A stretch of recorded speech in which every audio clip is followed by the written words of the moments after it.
My girlfriend asked for an open, poly relationship. I said no, and now she's acting strange. What should I do? My girlfriend, 28, and I, 26, have been in a relationship for 3 years and a few months now, but not long ago she started sliding in hints before telling me that she wants to try an open or poly relationship. She asked about this before at the start of our relationship, and I thought that I made it clear that I was monogamous and not interested in that. Now she's asking again and saying how we could both even share a girlfriend, or we could be open and hook up with whomever. I told her no and asked her why she was pushing this again. She said that it could be a way to spice up our sex life, and I said something like, okay, well, I'm not into that, you know that. So no go. She got agitated and said to just try it, which pissed me off, and again said no. This conversation happened a little over 2 weeks ago and she still seems to be pissed off about it, not really talking to me and sleeping in the guest room. I've tried to get her to talk to me about it, but she just brushes me off and says that it's not important anymore. I've been venting to friends about it, and a few of my friends brought up that maybe she's already cheated or is cheating and is trying to cover it up, or maybe she has someone in mind that she wants to bang. I doubted it at first, but now I wonder because she has been a little more distant and just overall off, even before the whole open relationship talk. We haven't been having sex as often as we used to, but I chalk that up to it being because of my hectic work schedule. I'm not sure what to do. I'm afraid that if I start digging that I won't like what I find. Edit. I'm going to either snoop on her phone or confront her about it. I love her, but I also don't want to be played with. If she's hiding something, I will find out. From the comments. Comment 1. If you're afraid to dig because you don't like what you'll find, well, that's understandable. I would be too, but it's no good way to live. OP replies, true. I've been debating if I could sneak her phone really quick. Comment 2. She's either already having sex with someone else or has someone she wants to. Did you know she was bi before you started dating? OP replies, I'm bi and she's lesbian, or as much as I know. She said that she dated a boy in middle and high school but started dating girls in late high school, if my memory serves me right. Update, it's super late but I'm numb, sobering up and just can't fucking sleep. This fucking sucks, but I need to get this off my chest and out my head. So a few days ago I posted about how my GF of 3 years asked me for an open relationship or to try a poly relationship. I actually got to sit her down to talk the next day after posting about it and asked her why she brought it up again. She asked in the past, in the beginning of our relationship, after dating for so long. She repeated that she just wanted to spice up our love life, and I asked her, how would that spice things up though? The only one who's gonna find it sexy is you, because you know that I'm not into that. She said something about how I should be open-minded about it because so many people wish they had a partner like her that would be okay with them screwing other people. I said yeah, if they were into that then I'd get that.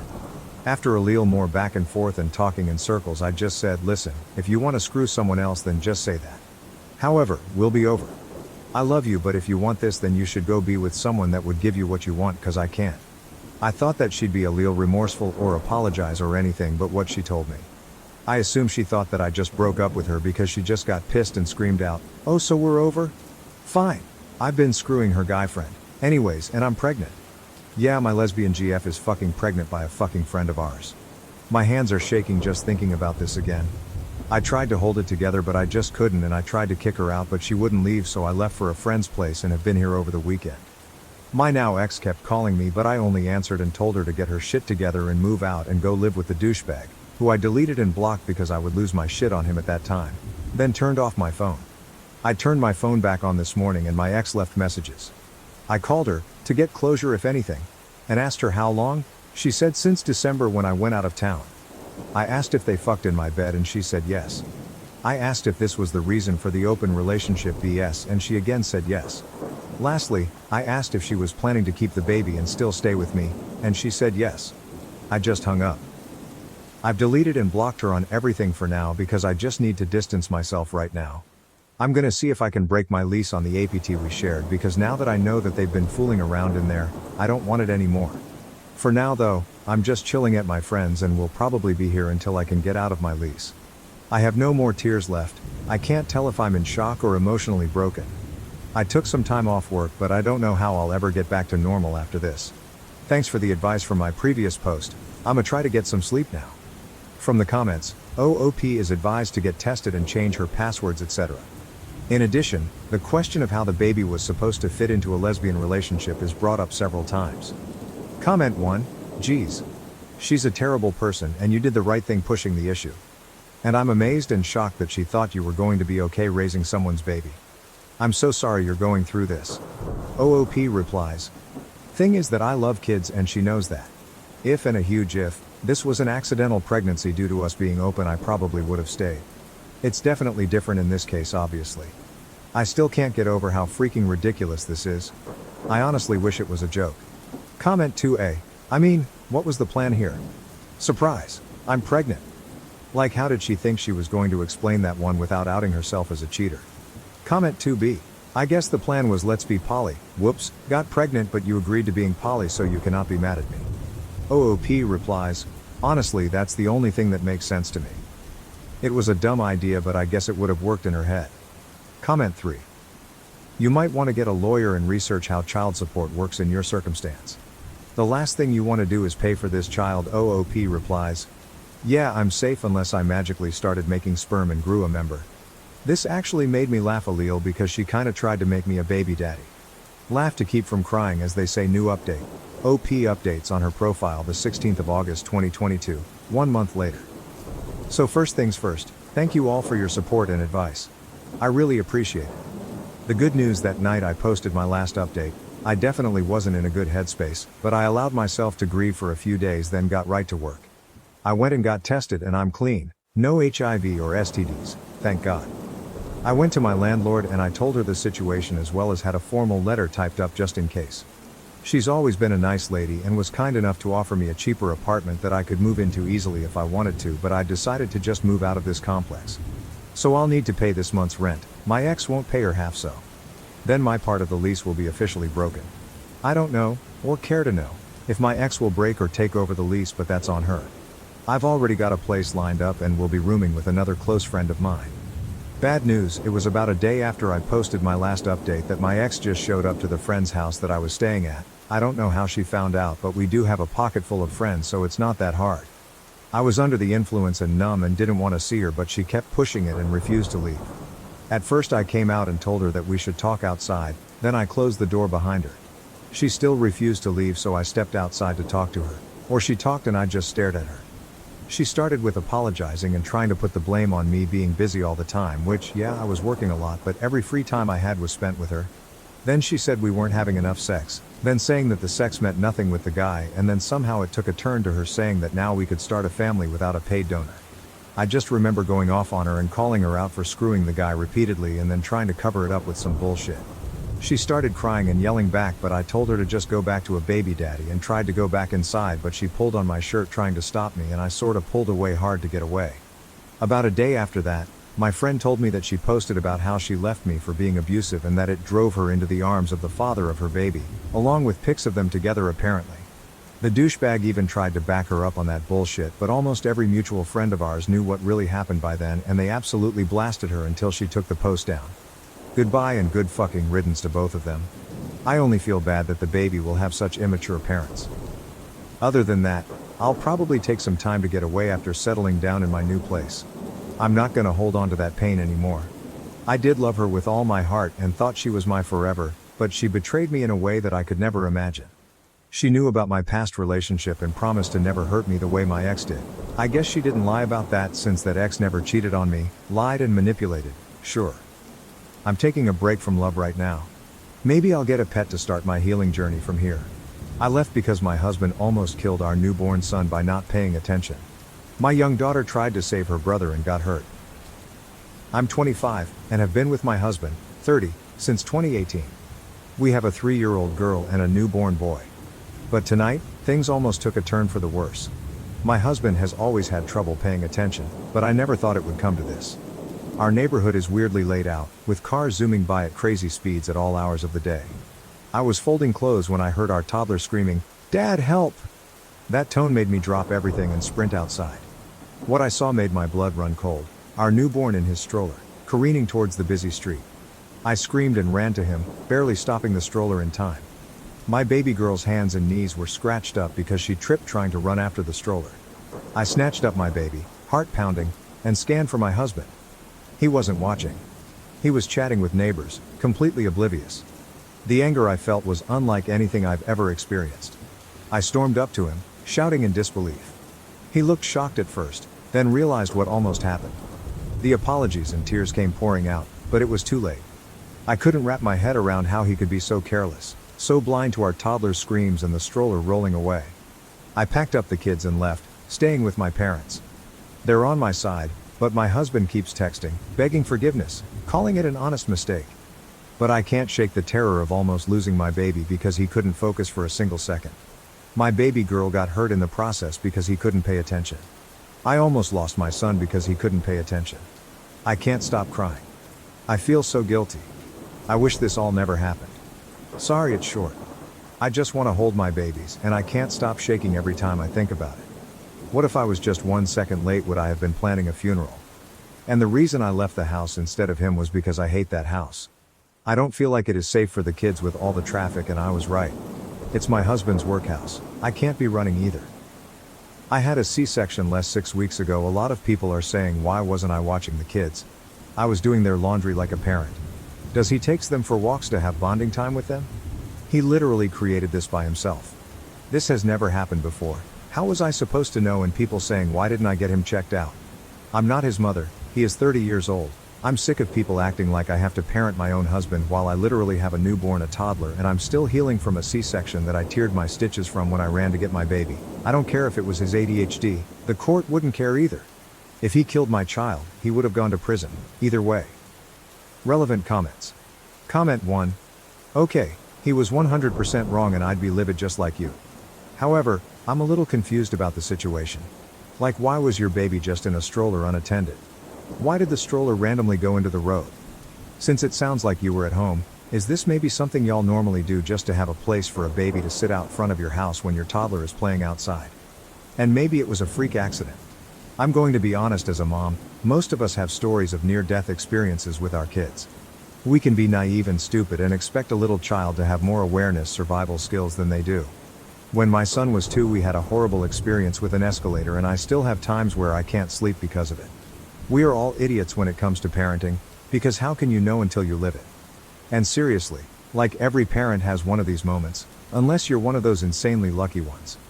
I still really don't understand the whole scenario of what happened, but to me it seems he really has remorse and feels terrible. And once you go through something like that, you never forget it. So if he cares and loves your kids, he's devastated and has learned a hard lesson. I don't know that your response was the best, but get why you did it in the moment. But I think you guys have a serious talk and maybe look into moving if possible. I wouldn't go straight to divorce like Reddit loves to preach. I think there is a solution here. And so sorry you're dealing with this, it's literally the worst feeling in the world. OP. Hi love, let me just clear it up for you. So I was sitting inside in the lounge room and there's a huge window behind the TV that was a little open so I could hear outside. That's when I heard my toddler scream for her dad to help. When I was outside, he was standing on the neighbor's driveway.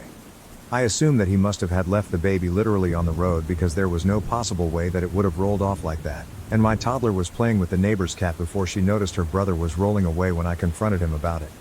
He tried to explain but he just kept stuttering. I still don't know what exactly happened. I don't know if he didn't put the brakes on the stroller. If the wind blew him away, I just don't know. My neighbor contacted me and asked if I wanted the security footage because his wife is 100% on my side, so I'll probably find out once it gets sent to me. Comment 2. I want to acknowledge that this is a horrific situation, but saying I don't care if it was his ADHD isn't going to fix anything, and will probably only make things worse. Talking and thinking about it like he intentionally tried to kill your child isn't either. With ADHD, you actually do not register things like this at all sometimes.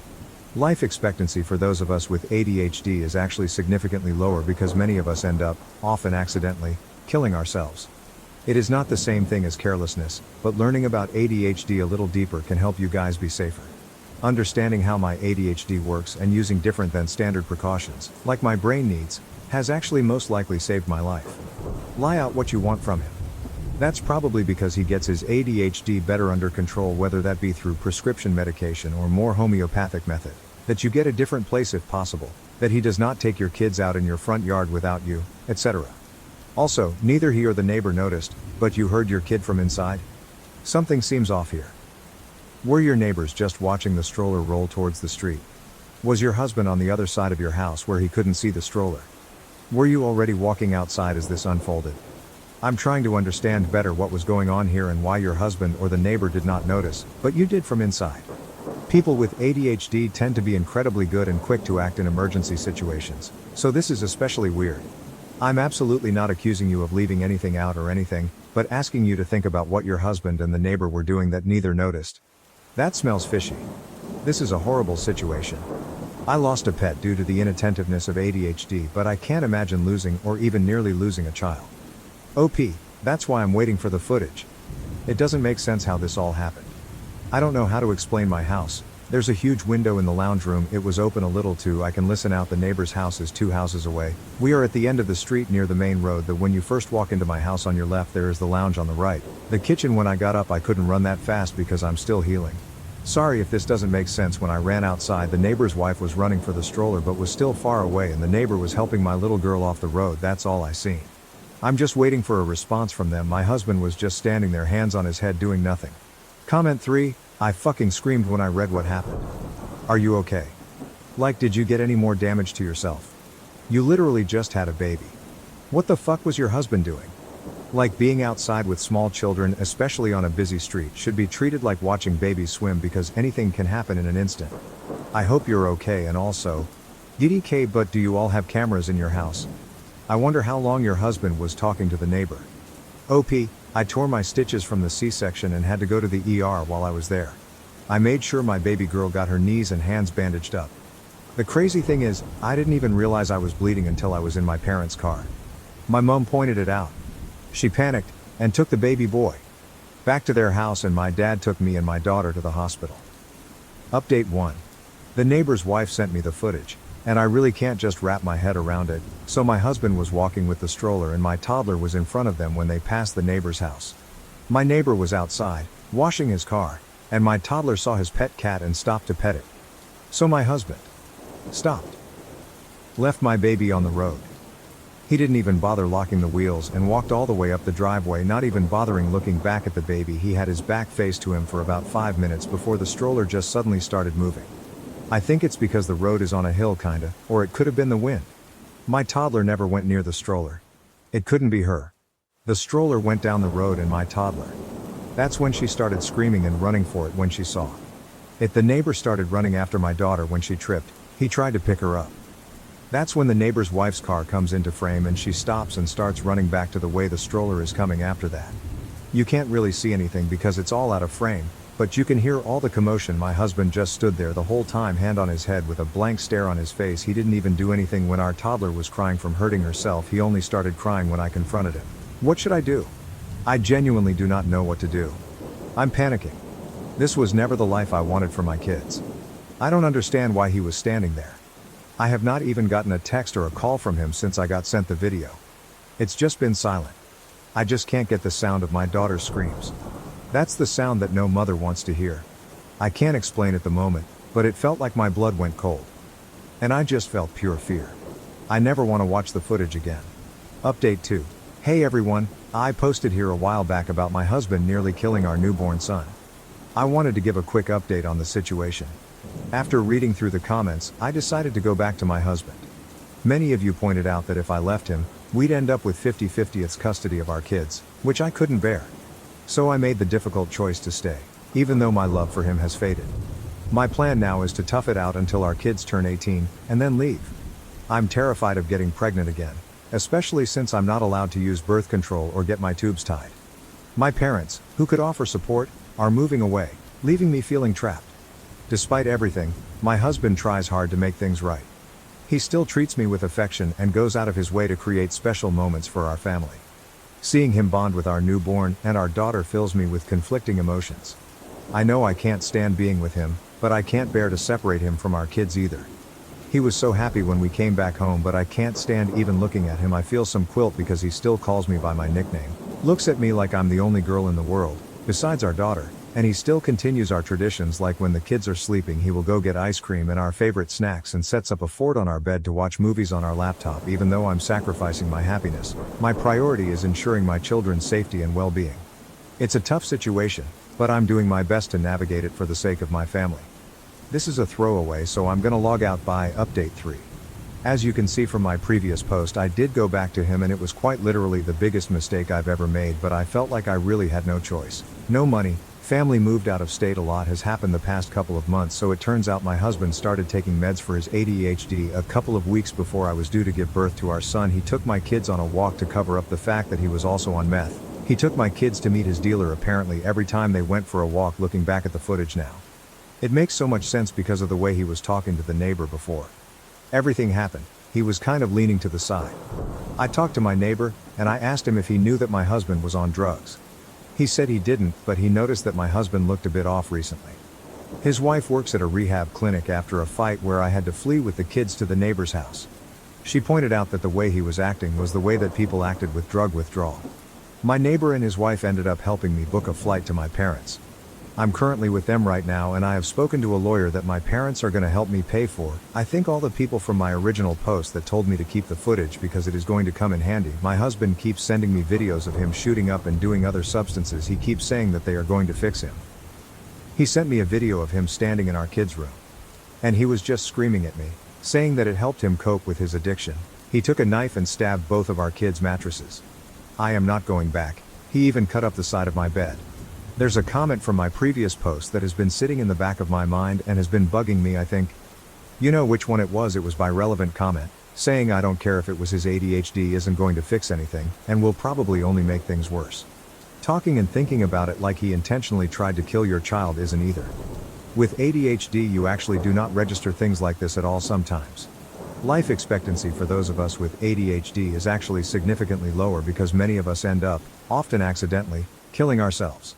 It is not the same thing as carelessness, but learning about ADHD a little deeper can help you guys be safer.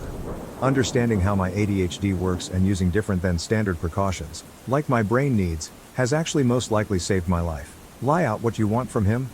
That's probably because he gets his ADHD better under control, whether that be through prescription medication or more homeopathic methods, that you get a different place if possible, that he does not take your kids out in your front yard without you, etc.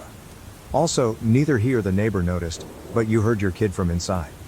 Something seems off here. Were your neighbors just watching the stroller roll towards the street? Was your husband on the other side of your house where he couldn't see the stroller? Were you already walking outside as this unfolded? I'm trying to understand better what was going on here and why your husband or the neighbor did not notice, but you did from inside.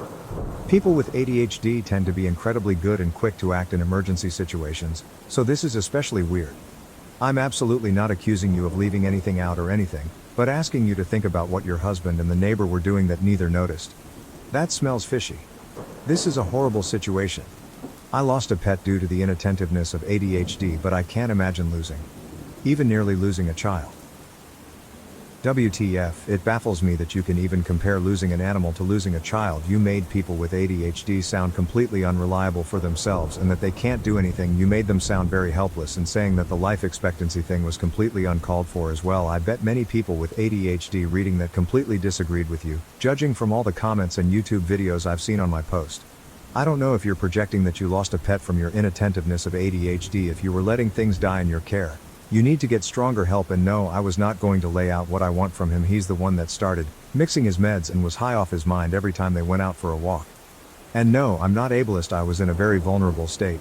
When I first posted my original post, all I was doing was looking for help and advice, but all I got was, where was you? What were you doing? Why weren't you with the kids?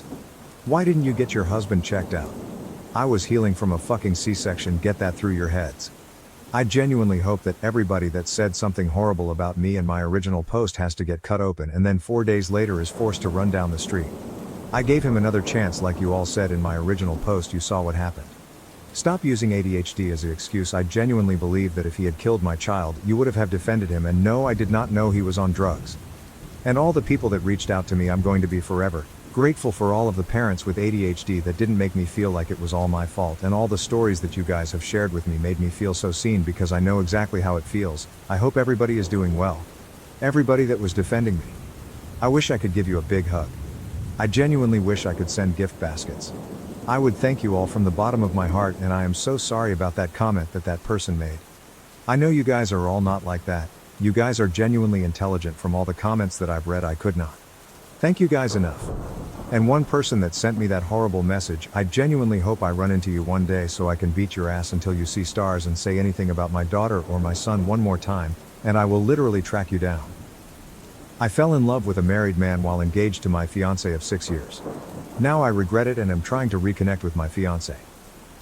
We have been together 6 years now, and during the 3rd year of our relationship I cheated on him with a close family friend. I had started taking him for granted and it became easy to cheat because I didn't value the relationship. He broke up with me and we were split for months, and the times I was single I realized he is a great BF. I begged for him back and he took me back, but I had to promise to never speak to the guy again.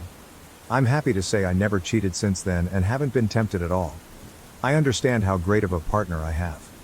That being said, the guy I cheated on was a close family friend, and recently I rekindled our friendship behind his back. Nothing romantic. Have you ever met someone who is a terrible partner but a great friend? That's him. I hated the fact that I let a stupid mishap ruin our friendship. My fiancé found out and was angry. I apologized and we talked, and he needed space.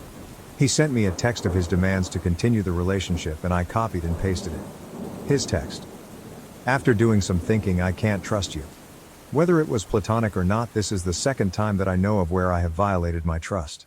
The hardest part isn't this, but now I have to wonder how many times have you violated my trust or done something behind my back that I just don't know about. You claim this is it, but how can I believe you? I love you and want to work on this relationship, but it's going to require a lot from you. We are postponing our wedding indefinitely. When we first got back together it took 10 months before I felt secure in the relationship again. I have no idea how long it will take to feel secure again. Eli, I changed the name, will be blocked on everything, and you're to never speak to him again. This now includes family events. If you know he will be there, do not attend. If you didn't know and he attends, you are to ignore him. I have unrestricted access to phones, social media, emails, etc. Every password I want to know for any device you have. No hanging out with male friends alone. You are to be home by 1 if you do go out with your homegirls. There will be more, but these are my demands and they aren't up for discussion. If you aren't willing to do it, then the relationship is over. Take your time to think about it. End of text. I called him, but he said he's not arguing with me about it and won't call him back until I decide what I want to do. I feel that this is extremely harsh considering the fact I didn't cheat this time. Ever since we got back together I never cheated on him. OP believes that the punishment is too far. I think I was wrong. But I feel that the punishment doesn't fit the crime. I made a horrible mistake years ago. Being friends with someone doesn't equal sign cheating. Even though I was wrong for going behind his back. OP is convinced to follow her BF's rules. Okay, I'll do it. I just needed to make sure he wasn't going too far, but if this is what it takes to rebuild his trust. When commenters say that OP is on her way to cheat on her BF again, she claims, "You don't think I'll follow his rules?" Good thing I don't let people tell me what I can't do. I'm going to be laughing when we work through this, get married and have kids. Update 1. We had a really great conversation and he was vulnerable and said it made him feel like I didn't value him. He was crying and it really hurt me to see the pain I caused him. He told me that please let's not go forward with this unless I can promise that I won't go behind his back again because he can't go through this pain again. I told him that I promise I will never hurt him again and will always be honest and upfront with him now. We talked about the rules and he said they will be temporary and will be adjusted when we go to couples therapy. Now it's time to put in the work to repair the relationship. I know it will be a lot of work, but I'm prepared. Update 2. So next month I'll get married this fall. I was with an amazing guy and we worked through a lot of issues together. I thought I loved him and I think I still do, but not in love with him. About 3 months ago at my job, we got a new coworker who is very handsome and extremely attractive. I mean, I have never been so physically attracted to someone in my life. We started to deepen our friendship, but romantic feelings came.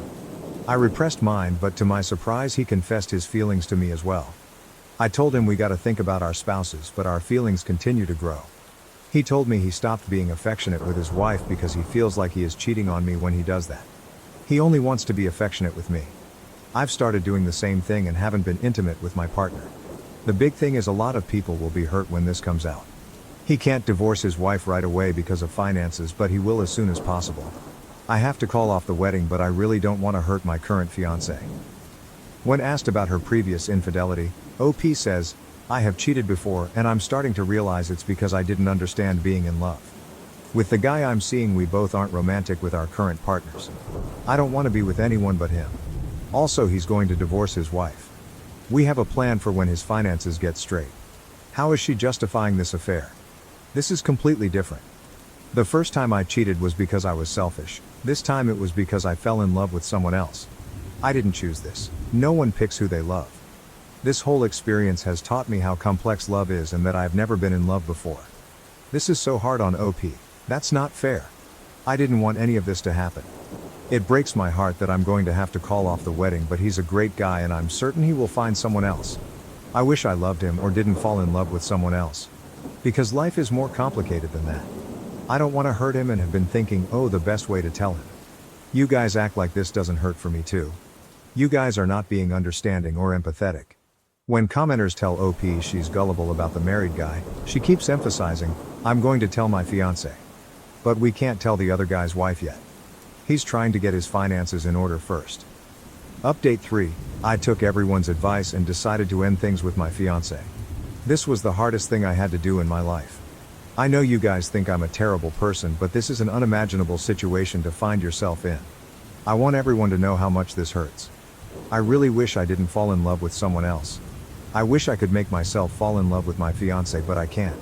It took me so long to accept this. I hope you guys can understand that I can't convey this enough, that I care about my ex-fiancé. I know this will be best for both of us, even though it's hard right now. When asked if OOP told her ex-fiancé the truth, she says, I didn't lie. I told him the truth, that I fell in love with someone else. I told him I still care about him. I keep telling you all that I care about him and would never use him as backup. He's a great guy and there's a woman out there who will love him and be lucky to have him. There's no reason we both can't be happy. When commenters tell OOP that there is no way the married man is going to leave his wife for her, she says, he is going to divorce his wife. Unfortunately, divorce is extremely complicated, but he said he will keep me updated. It's not just finances but a lot of other legal stuff. Since I wasn't married yet, it was easy to end things. For him it's a lot more complicated than that. When commenters continue to call OOP gullible, she says, no, I was very clear in our conversation today that I want this figured out by the end of the year. That's plenty of time for him to figure out finances and legal stuff. That way by 2025 we can just focus on each other. Update 4. I realize I treated my fiancé horrible and received my karma. My coworker and his wife are getting a divorce because she found out he was cheating with multiple women. Plural, he's a disgusting animal. He lied to me and others pretending that we were the only ones. I ended things with him. I'm glad he's been exposed. Now, regarding my ex-fiancé, I've taken the time to reflect and realize he's actually my true love. I hate that I hurt him. I reached out again to him, but he said he will always love me, but he's done with me. That was painful to hear. I just can't get over what my coworker did in destroying multiple relationships, including mine. It's painful to see and experience. Edit. I wasn't clear, but I take responsibility for my actions. Just because I'm condemning his disgusting and manipulative behavior doesn't mean I'm justifying my actions. My actions were horrible, but I've learned from them.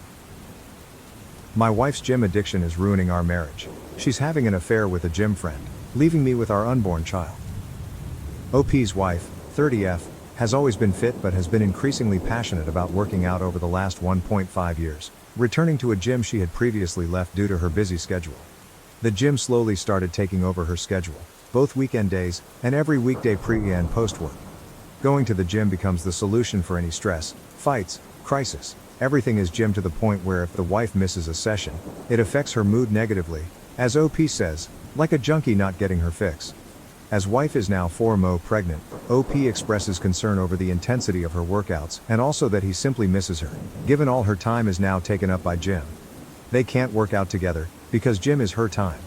She won't work out at his gym either. Gym becomes a form of escapism from real life, a compulsion, essentially, and no problems wife is running away from ever really get solved because gym is simply not the solution wife seems to think it is. Gym has become so prevalent that family members, friends start making comments on how much time wife and gym spend together. Update 1, OP shares that he had originally laughed over comments on his post that speculated about infidelity, but quickly came to discover they were correct. Wife has been sleeping with guy from gym, who she had mentioned to OP countless times as a gym friend. There is confrontation. OP breaks wife's phone, wife hits OP. OP leaves for a short period of time and returns to wife, who, though remorseful, will not admit to exactly what infidelities she's committed. Update 1 ends with OP feeling guilt for his rage, left with zero answers as to exactly what's going on with wife. Update 2, My wife admitted to an affair February 12, 2024. Wife admits to an affair. She felt bad about it, but not bad enough to not sleep with guy from gym pretty quickly. She might even be in love with him, she doesn't know, or won't say. And oh, there's a chance the child she's currently pregnant with might not be OP's. She'll get a paternity test though. Stellar work, wife. My wife is moving in with her AP, they're in love February 22nd, 2024, guy from gym and wife, who will still be referred to as wife. For now. Are moving in together. She's not getting the paternity test. OP expresses sadness for her, that she just can't be alone, or seem to work through her mess on her own. Wife had been with OP since she was 20, and OP theorizes she is codependent. Guy from gym allegedly doesn't care if the baby isn't his, he's happy to play house with OP's wife. My wife has agreed to a paternity test February 29, 2024. Shocker, guy from gym wants a paternity test, so a paternity test they will get. In follow-up comments, OP reveals the results say he is in fact the father. An update on my wife's affair and pregnancy March 15, 2024. OP is now conflicted. He has gone from excited to be a father, to not being sure he's going to be a father at all, to now knowing he will be the father of a child born into the disaster that wife has created. There is a small but non-physical confrontation between OP and guy from gym when wife brings him to OP's house to gather things she needs, and OP tells guy from gym to leave or he's gonna punch him. OP and wife have private words upstairs. Wife is just so in love with guy from gym, she can't help it. Predictably, confrontation becomes physical when OP returns to his living room to see guy from gym still standing there despite the warning, and so OP follows through and coldly clocks him. Update 5 closes with OP and wife still legally married, but wife dedicated to living with and loving guy from gym. Another installment of the implosion, which is my marriage April 10, 2024. OP's wife is still purganante, 26 weeks. OP and wife have agreed that he will be the one in the delivery room when the baby is born. And guy from gym will not be present. Guy from gym has a big problem with this, of course, because having an affair with and housing another man's pregnant wife simply would not be enough. OP prepares to sell the marital house and split the profit. He gets to keep their dog, thank God. Wife's sister shares with OP that wife is already complaining about guy from gym, that he's selfish, hangs out away from home too much, etc. Birds of a feather and whatnot. OP ends the update, expressing that he is at least happy his soon-to-be ex-wife is miserable. I'm still alive May 19, 2024. I'm still alive. I'm mainly posting here because several people have reached out to me and were concerned that I'd taken my own life. No, I'm not on the brink of ending my life. I think I'm doing better than I have since all of this started. Around the time of my last post, my story blew up and I was getting messages from people who saw it on TikTok and YouTube. I had to take a step back because it was a little overwhelming. I have over 100 unread messages here. I appreciate it, but it was a little uncomfortable at the time, and I got to the point where I didn't really want to talk about the situation with my wife and her AP anymore. So as of today, our baby is due in less than 10 weeks. We're in the home stretch now.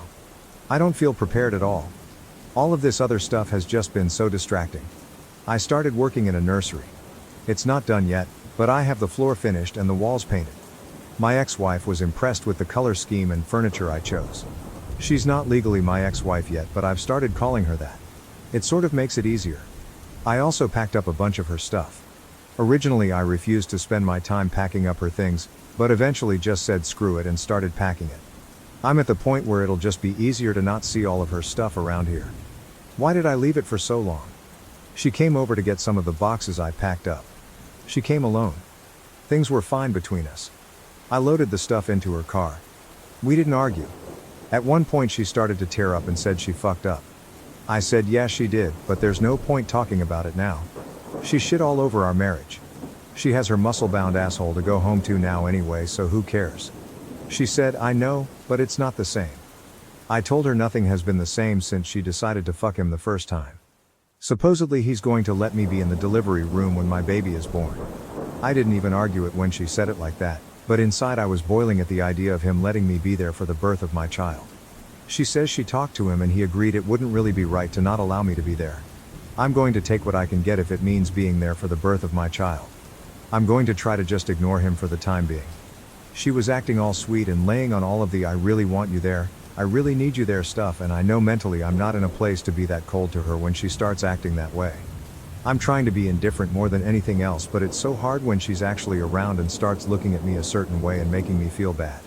She invited me over to see the nursery they have set up at his house. I'm not sure I can bring myself to go into another man's house and look at the nursery set up for my kid.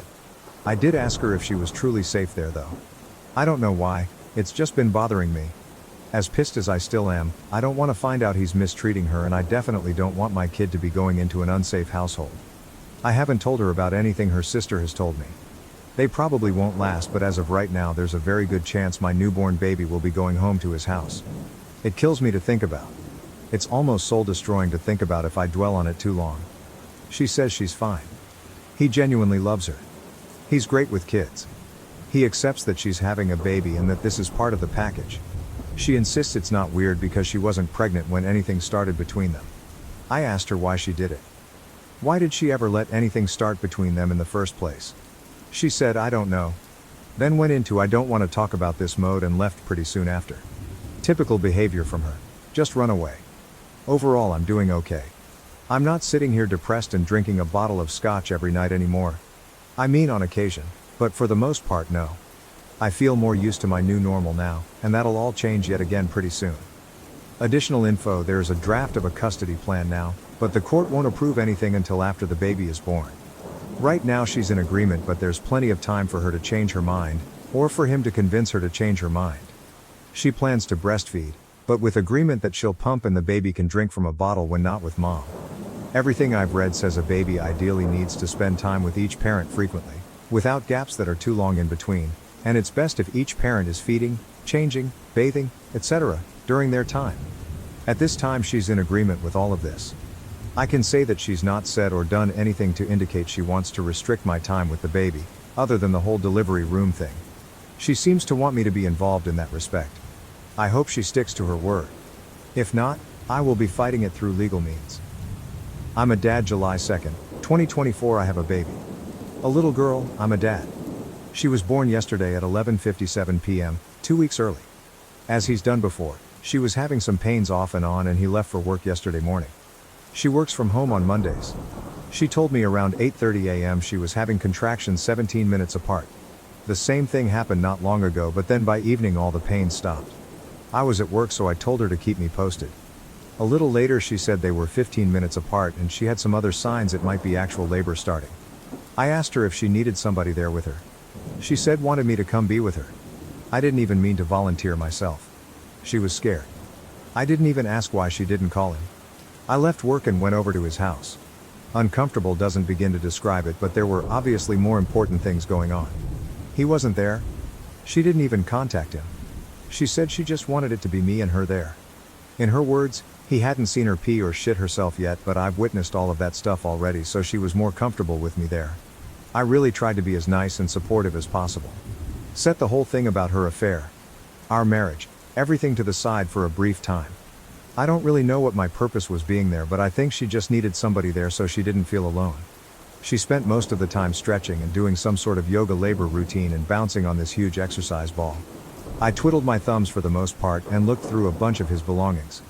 I was timing the contractions and they were consistent and slowly did get closer together, so I thought it was probably actually going to happen. It wasn't nearly far enough along to go to the hospital yet, and it was getting close to when he'd get home.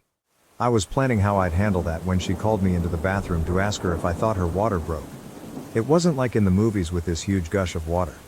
So he got home and I was there. He came into the house and the first thing he asked is, "What are you doing here?" I think he thought something else was going on. "No, you just left and went to work and left her alone when she was scared." He said he was home and he'd be with her until it was time to go to the hospital. He put his hand on my shoulder and said something like, "Thanks, bud, I got it from here and we'll call you when we're on the way to the hospital." He called me bud. I told him I wasn't his fucking buddy and to fuck off. I could tell she wanted me to leave. I'm not sure she really wanted me to leave so much as she was in labor and the tension between the two of us wasn't what she needed, and I knew that. It was his house, so what was I supposed to do? I left and prayed they'd actually call me instead of letting me know the next day that my kid had been born. She texted me a few hours later to say the doctor told her to go to the hospital.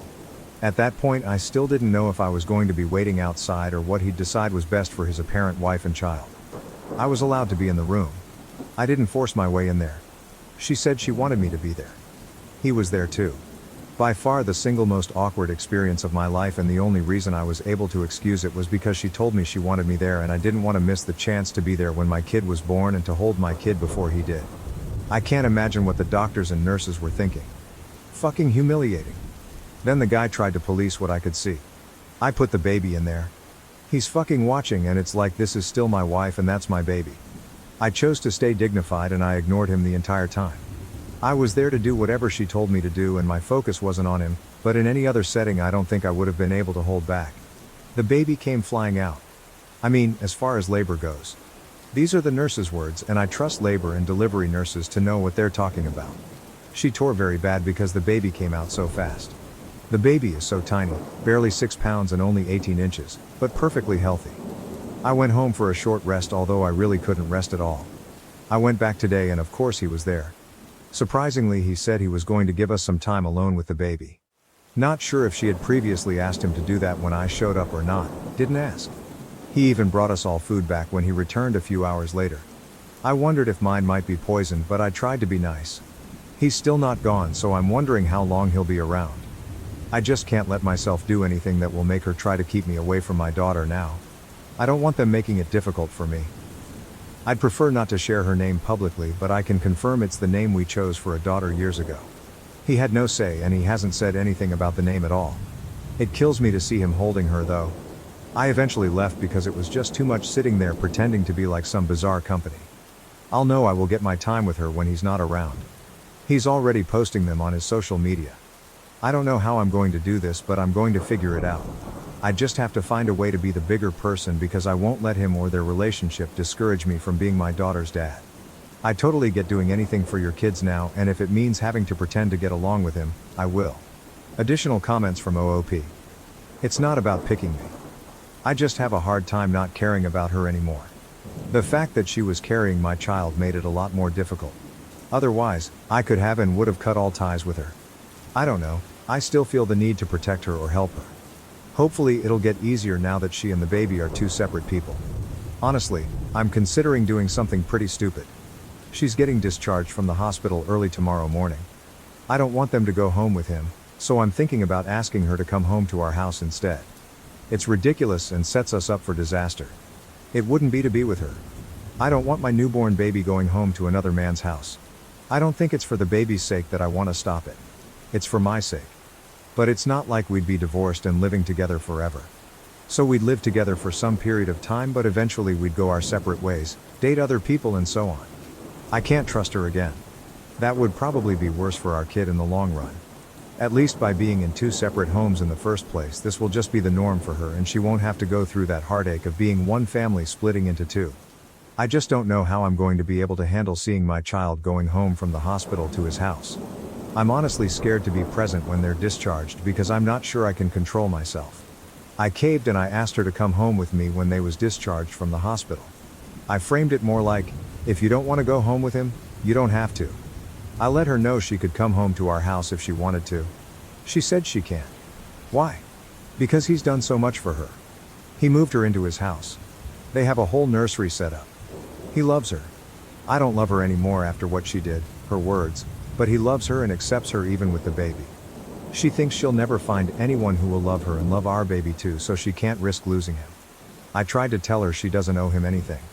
Just because he let her move in and there's a nursery there doesn't mean she's indebted to him, especially not when it comes to something this big. She said, I want to, but I just can't. I'm sorry. I left. I told her I couldn't sit there and watch the get into his car and go to his house. As a consolation I got a, you can come over and see her tomorrow. Great. I know she did this.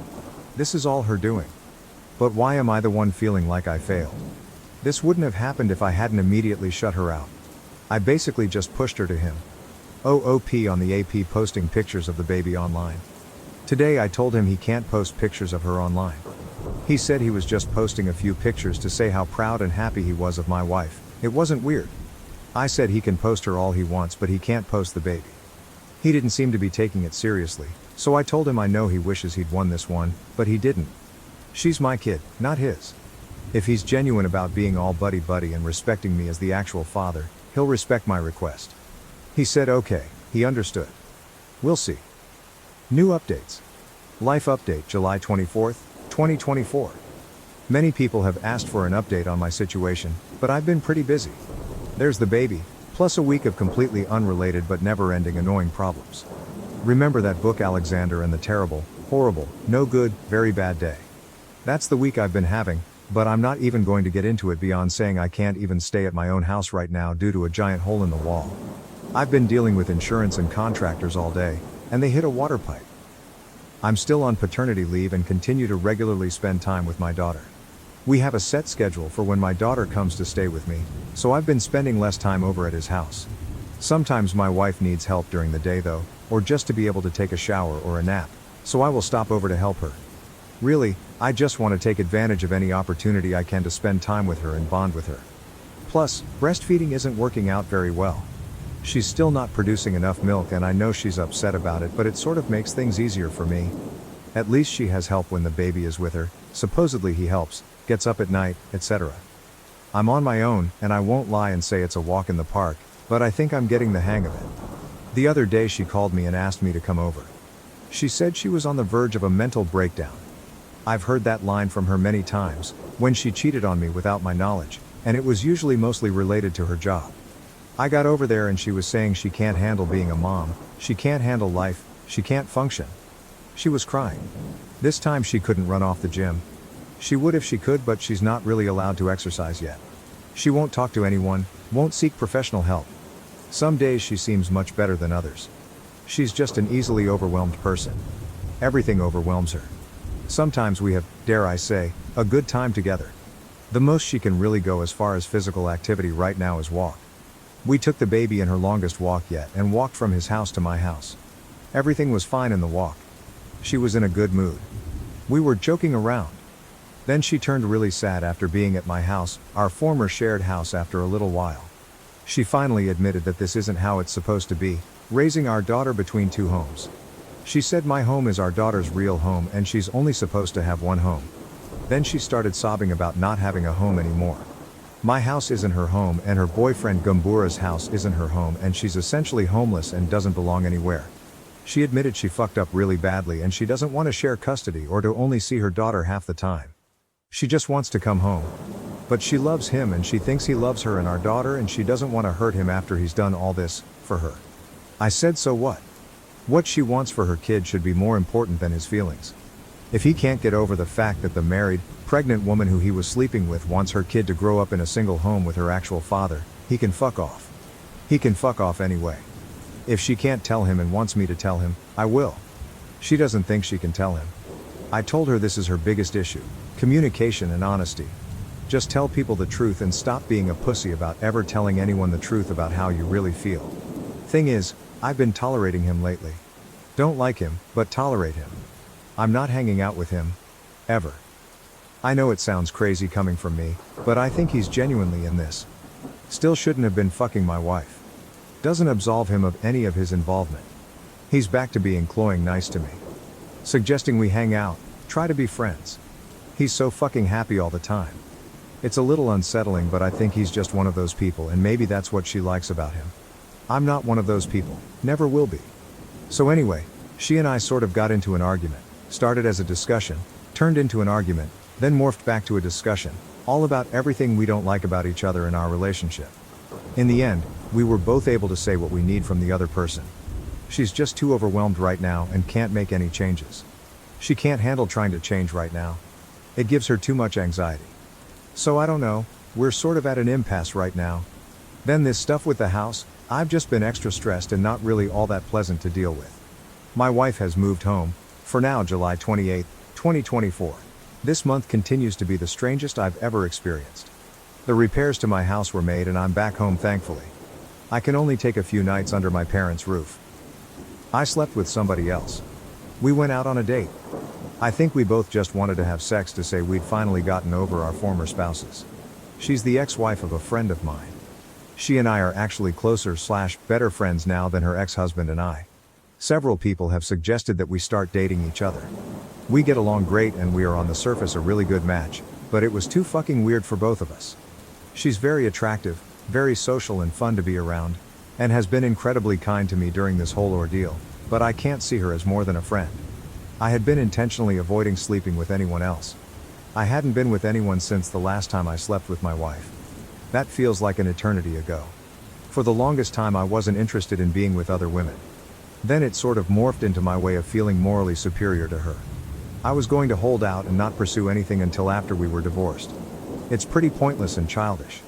Just a dumb way to make myself feel better and to be able to say I never cheated. I still don't feel like I cheated. There is no marriage anymore. Within hours of this happening, I started getting texts from my wife saying she decided she wants to come home. It's like she had some sort of sense. She was saying she was ready. Would I come help her? I called her and told her I don't want her to come home and to be in a relationship again. She doesn't get to just decide that's what's going to happen. She then started to say, "Oh, I know, I just meant move back in." I told her I didn't really believe her and felt like she was just jerking me around again. She said she thought our conversation the other day had gone so well and that she thought we seemed to be at a place where we could really work on fixing everything, but until then she could live in another room. She said she was completely serious about it and she wants our daughter to be in one home. I feel so mixed about everything, but ultimately I want my daughter living in my house 24/7 and I don't want another man helping to raise her. So I took the bait. Today I showed up at his house to help her move some things, but I anticipated I'd get there and she'd either have changed her mind or she wouldn't have been planning to leave at all and was only waiting to see me do some more tricks for her. They were arguing when I got there. The baby was crying.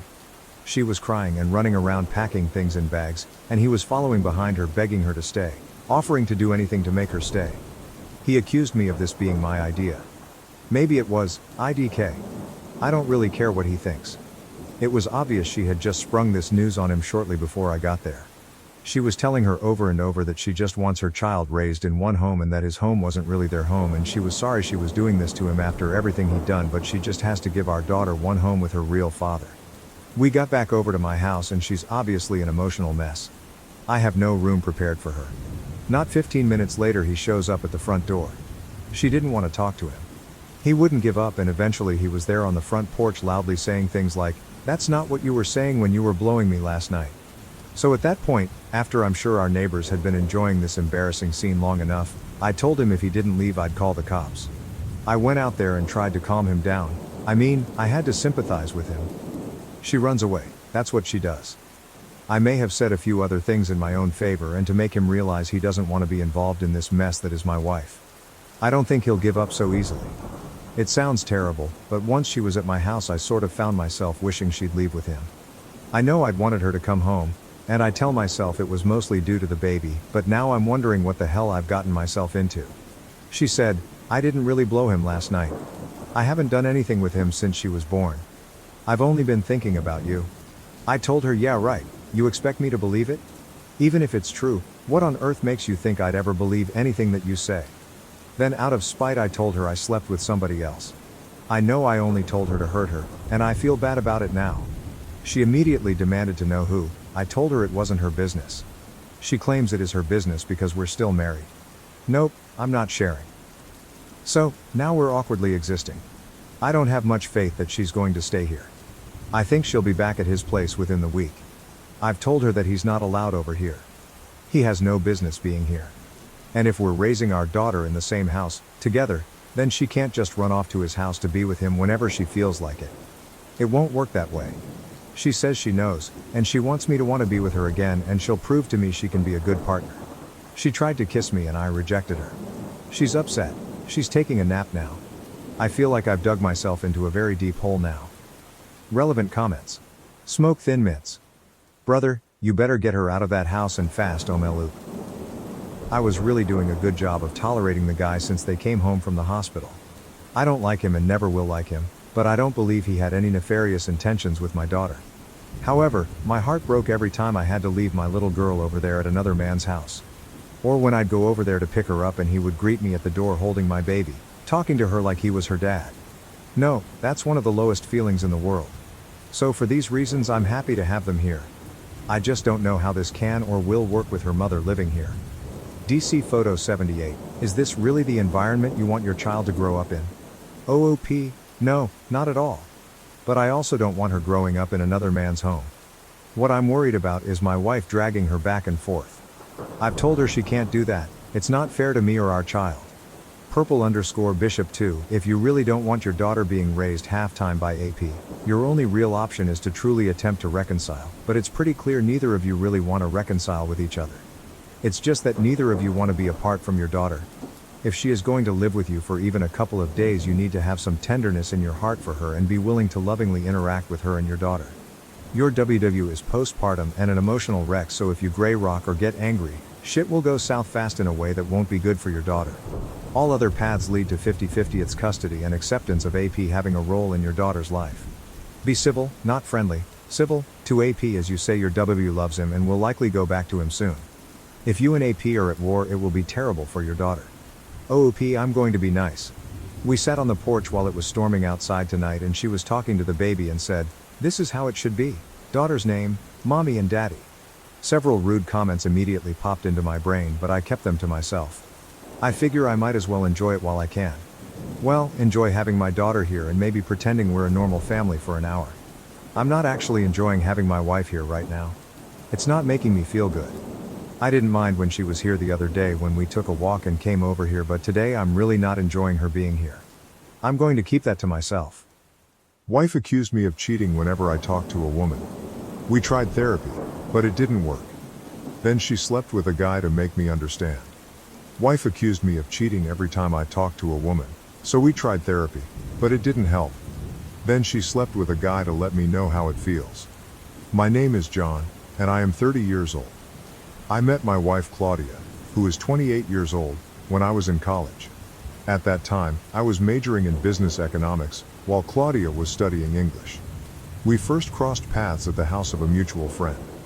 We hit it off pretty well and dated for a couple of years. Sometime after we both graduated, I decided to propose to her, and she said yes right away. That's the summarized version of our courtship, since I don't think there's anything really noteworthy in there. We've been married for 4 years now.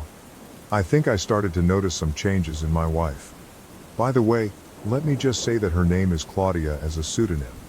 After we got married, I think about a year after it started, after she walked in on me and a female colleague together at a bar. I know it sounds bad, but it was an entirely innocuous situation. A bunch of us, co-workers, went out after work for some drinks, which isn't an unusual occurrence, and as people started to leave one by one, it was eventually only me and this colleague left at the bar. Claudia walked in with her friends, and they came to say hi to us. I returned the greeting normally because it's not like I felt like I was doing something wrong, but it was when Claudia got back home after me that everything hit the fan. When she walked in, she threw her purse down and came stomping towards me.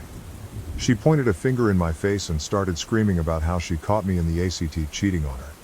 I tried my best to tell her that wasn't the situation, but she honestly didn't let me get a word out. When she finally calmed down, only after calling me every terrible thing a person can call a cheater, I explained the situation to her, even showing her photos that the group of us had taken earlier that night. I also pointed out to her that I didn't react strangely when she came with her friends because I knew I wasn't doing anything wrong, and I had hoped it would be evident. After my explanation, she said okay, seeming to have finally understood. She stood there for a few seconds like she wanted to say something, and then she went into the room. This was quite some time ago, but it still irks me to this day that she never apologized after all of that. However, the reason why I'm retelling this whole episode is because that was the point where she seemed to become clingy and overly jealous. I would sense mood shifts if I looked in the direction of a woman or simply answered a few questions for a woman, even if she was just asking for directions. I also noticed that these rules didn't seem to apply to women who were very obviously not a threat. I think a sensible amount of jealousy is healthy because it allows for the enforcement of boundaries, but it's very easy to tell when it's excessive. In her case, it just seemed to become excessive after that episode, which didn't make sense to me because she had no reason to be so wary of me in the presence of other women. Most of the time, I'll know that an interaction with a woman has soured her because I'll notice a shift in her emotions, but it is only some of the time that she actually starts something. It's never a civil discussion, as she always gets emotional around the topic, and to say it drives me crazy is an understatement because she'll always cite the smallest thing as the reason she suspects me. For instance, there was a time when she caught me and one of the female neighbors in our apartment building talking in the hallway. We were literally just talking about some basic politics, and Claudia walked out of our apartment, saw us in the hallway, and walked back in. As soon as I saw that happen, I knew I'd be in for it at that very moment. I'll admit that I thought of divorce because honestly, I knew that I couldn't keep living that way. It was highly draining. The only thing was I felt like it'd be better for us to approach couples therapy first, at least before I ended things with her. After all, I love her. So we tried that, and truth be told, it helped at least in the immediate period. But things took a comedic turn when she felt the therapist was taking my side too often. And then the therapist was the next person who Claudia assumed was trying to sleep with me. I remember laughing out loud the day she expressed that thought. It didn't make the situation better, but I couldn't help it. We eventually switched to a male therapist, and with that, the sessions were at least able to go on much longer, at least until the point where it seemed like the changes were actually sticking in her head. We went several months without an incident, so it finally seemed like there was progress. Well, at least until the point that I'm writing this post about. The last several months have been normal, like how things were between us before the hyper-jealousy even became a thing.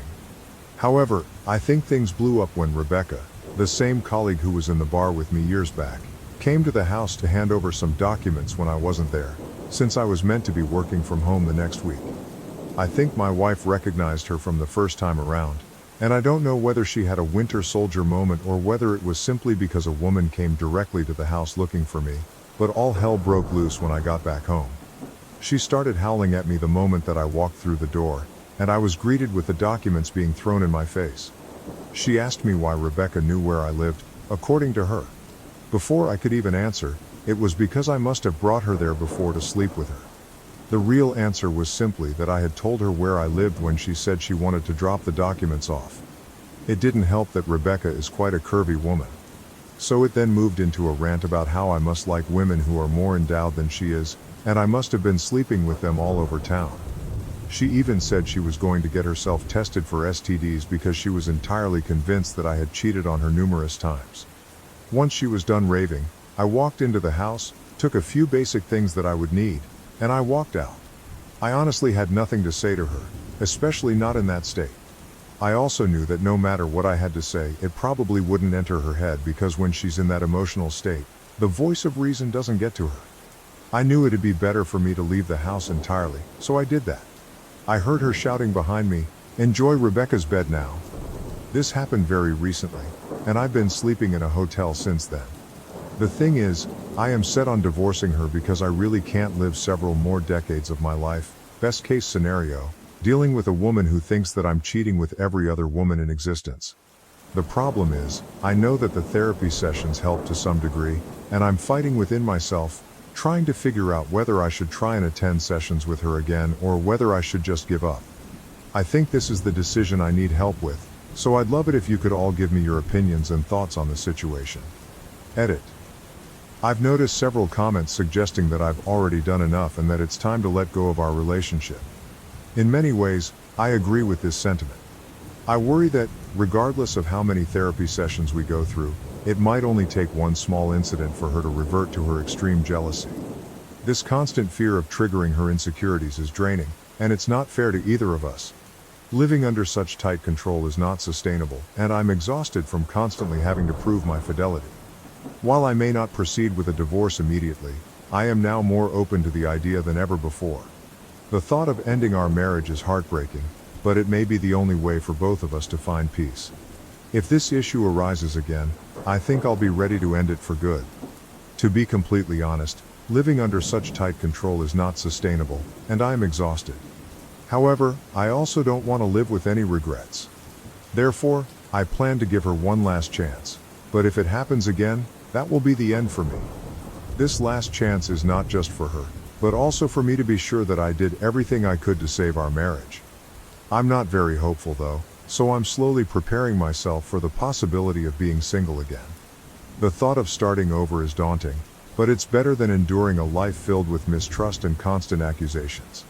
I've reached a point where my mental health and well-being are more important than holding on to a relationship that causes me so much stress.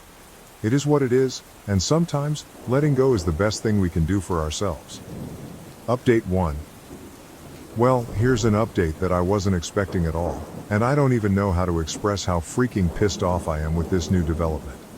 As I mentioned in my last post, I was starting to get more comfortable with the idea of divorce, but I wanted to give her one more chance to improve.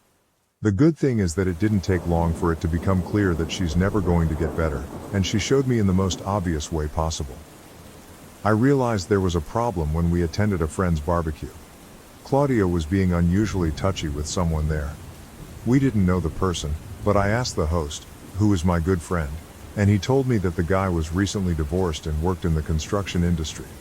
I was concerned because my wife had never been so touchy with anyone but me, so it was obviously strange behavior. This was about 2 weeks after the last episode I described in my previous post. Anyway, I tried my best to keep an eye on her during the barbecue and avoided making a scene. When we got home, I spoke to her about it.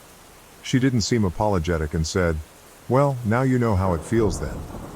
That left me speechless because it was basically her admitting that she was rubbing up on that guy intentionally to make me jealous. It was so stupid to me since it wasn't even a sensible comparison. She gets jealous when other women speak to me. I've never thrown myself at them or gotten touchy. It was far from the same thing. She even added, "Are you just jealous because he's a handsome guy? Because he's more fit than you?" At that point, I walked out because I was starting to get to the point of anger where I wanted to hit something. She said nothing as I turned and left, and honestly, I knew for a fact that I was going to get in contact with a divorce lawyer. I didn't return to the house for 3 days. The funny thing is, even if I hadn't been sure enough, she solidified my decision the very next day. I got a call from my friend who hosted the barbecue. His name is Bill and he seemed pretty serious. He said we should meet, so I agreed. When I met him, he told me that his friend, the one Claudia was talking to, called him. According to him, the guy said that he had hooked up with Claudia the day before, which was the day after I left the house, and he wanted to know what Bill thought about her since she said she was single. I must have zoned out at that point because I honestly can't remember what was said after that. By hooked up, it seemed clear they had sex, and Claudia presented herself as single. The worst part is I might not have found out if the other guy hadn't talked to Bill about it. My head was spinning, and I didn't know what to think or how to proceed at that moment. Bill saw I wasn't paying attention, so he waited for me to come back. He said he told the guy that Claudia was married, and the guy seemed genuinely shocked. Apparently, she gave no indication that she was married, and he told Bill, "Forget I asked, and I'll forget about her immediately." Bill finished telling me all of this, and I went home right away to confront her. I didn't rehearse anything and was ready to let my pure anger guide me because, honestly, was there anything to rehearse that would best express how to handle someone who is cheating on you? When I walked back into the house, I wouldn't say she was in a good mood, but she was more chatty than usual after something like that. She still had an obvious attitude because the first thing she said was, "Didn't expect to see you back already," with a stupid grin on her face. She was clearly trying to rile me up, and it worked because the first thing I said was, "Shut up." I've never been so curt, and she seemed taken aback. I then said, "You slept with a guy from the barbecue. Don't even think of denying it. You cheated on me, Claudia." She stood there for a few seconds before sheepishly saying, "Now you know how it feels." It came out almost in a whisper, so I know she must have realized how stupid it sounded. I'm not proud of it, but I threw one of our ceramic kitchen ornaments at her feet. I was pissed off by that stupid comment because I've never even come close to cheating on her, so for her to see this as retribution was crazy. I can't remember what I said after this, but I remember a lot of cursing, screaming, and explaining. I told her she was crazy if she thought this made any sense. I told her she had never caught me even close to cheating, that she constantly overreacted to the slightest interactions I had with women, and that she was delusional to think I had ever shown signs of unfaithfulness. I pointed out that all the things that triggered her were always women's actions toward me, never mine toward them. Despite the many times she accused me of cheating, she never had definitive proof of a single one. It was all in her head, and I told her she needed help. I think that was the moment I expressed everything I'd ever wanted to scream at her. When I was done, she said nothing. She just stood there. I asked if she had anything to say, but she said nothing at all and just shook her head slightly. I told her to pack a few of her things and leave. Again, she stood there for a bit before walking to the bedroom. She came out about an hour later with her suitcase packed, and I haven't seen her since then. This time, I definitely don't need any help figuring out what to do next. I've already contacted a divorce lawyer, and I really want to make sure I hurt her in the split because I've put up with way too much over the years. I'm so exhausted and annoyed that this is what it had to come to. I'll update you all once the divorce is finalized and I know where I stand. Update 2. I am incredibly happy to share this update and feel like a massive weight has been lifted off my shoulders. Honestly, I feel fantastic. In a previous post I described my extremely jealous wife who constantly accused me of cheating or being interested in other women. Her decision to intentionally make me jealous and then sleep with another man was the final straw. I quickly contacted a divorce lawyer, and it didn't take long for the papers to be prepared. I made sure she was served at her workplace. For context, she works at a publishing company, so I'm certain this created some office gossip. In fact, I know it did because she sent me an angry text that evening, accusing me of embarrassing her and being vindictive. Fast forward to the divorce proceedings, I realized I had messed up big time because I had no concrete evidence that she cheated on me. I didn't record my conversation with Bill or the confession from her affair partner.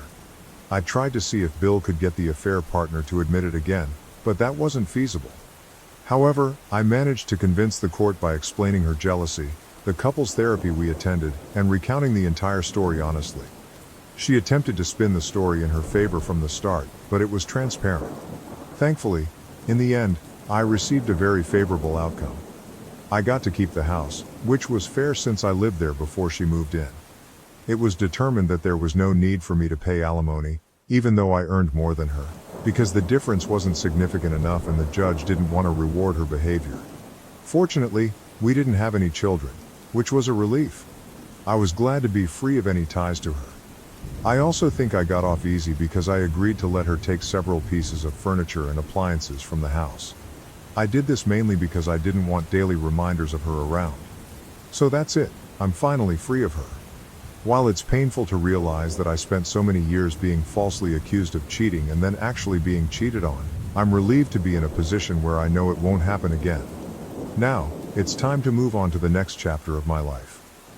Am I the A for forcing my family to babysit for me? Why does my family expect me to babysit for my sister for free but get upset when asked to help? June 13, 2024.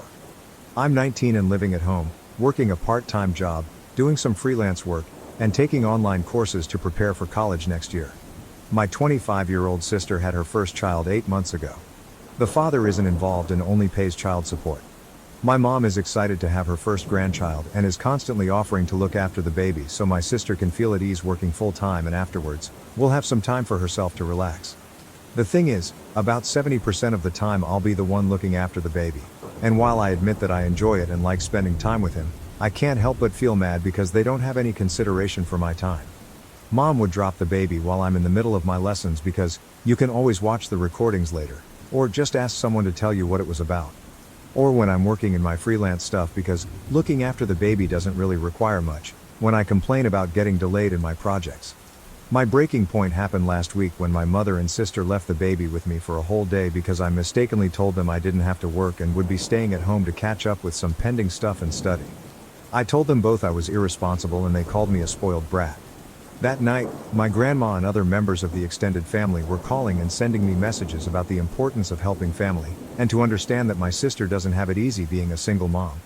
I got mad and sent a message to the family group chat saying that they were right. Helping family is important and we all should be supportive of my sister. I then proceeded to write a schedule in which all of us could take care of the baby. Because one aunt goes to visit grandma on Mondays and Wednesdays mornings, they could babysit those days. Friday afternoon, the eldest cousin and her siblings are at their residence. They could watch the kids at that time, and so on. I left early on Saturday mornings and late on Tuesday nights to watch the kids. The arrangement made my mom and sister very happy. But not so much about the other family. And when someone pointed out that my sister didn't get the baby for a whole day, discussions about my sister being an irresponsible mother started, with my mother trying to defend her. Am I the A for causing this? How come they were expecting me to be my sister's unpaid nanny, but then they get offended when the same thing is being forced on them? I may be the asshole because I caused this and don't regret it one bit. Relevant comments. Commenter, not the A. You aren't a spoiled brat. Your sister is a spoiled brat. She chose to bring a child into this world thinking other people would parent him for her. The only person responsible for this baby is your sister. OP, I blame that on our mom.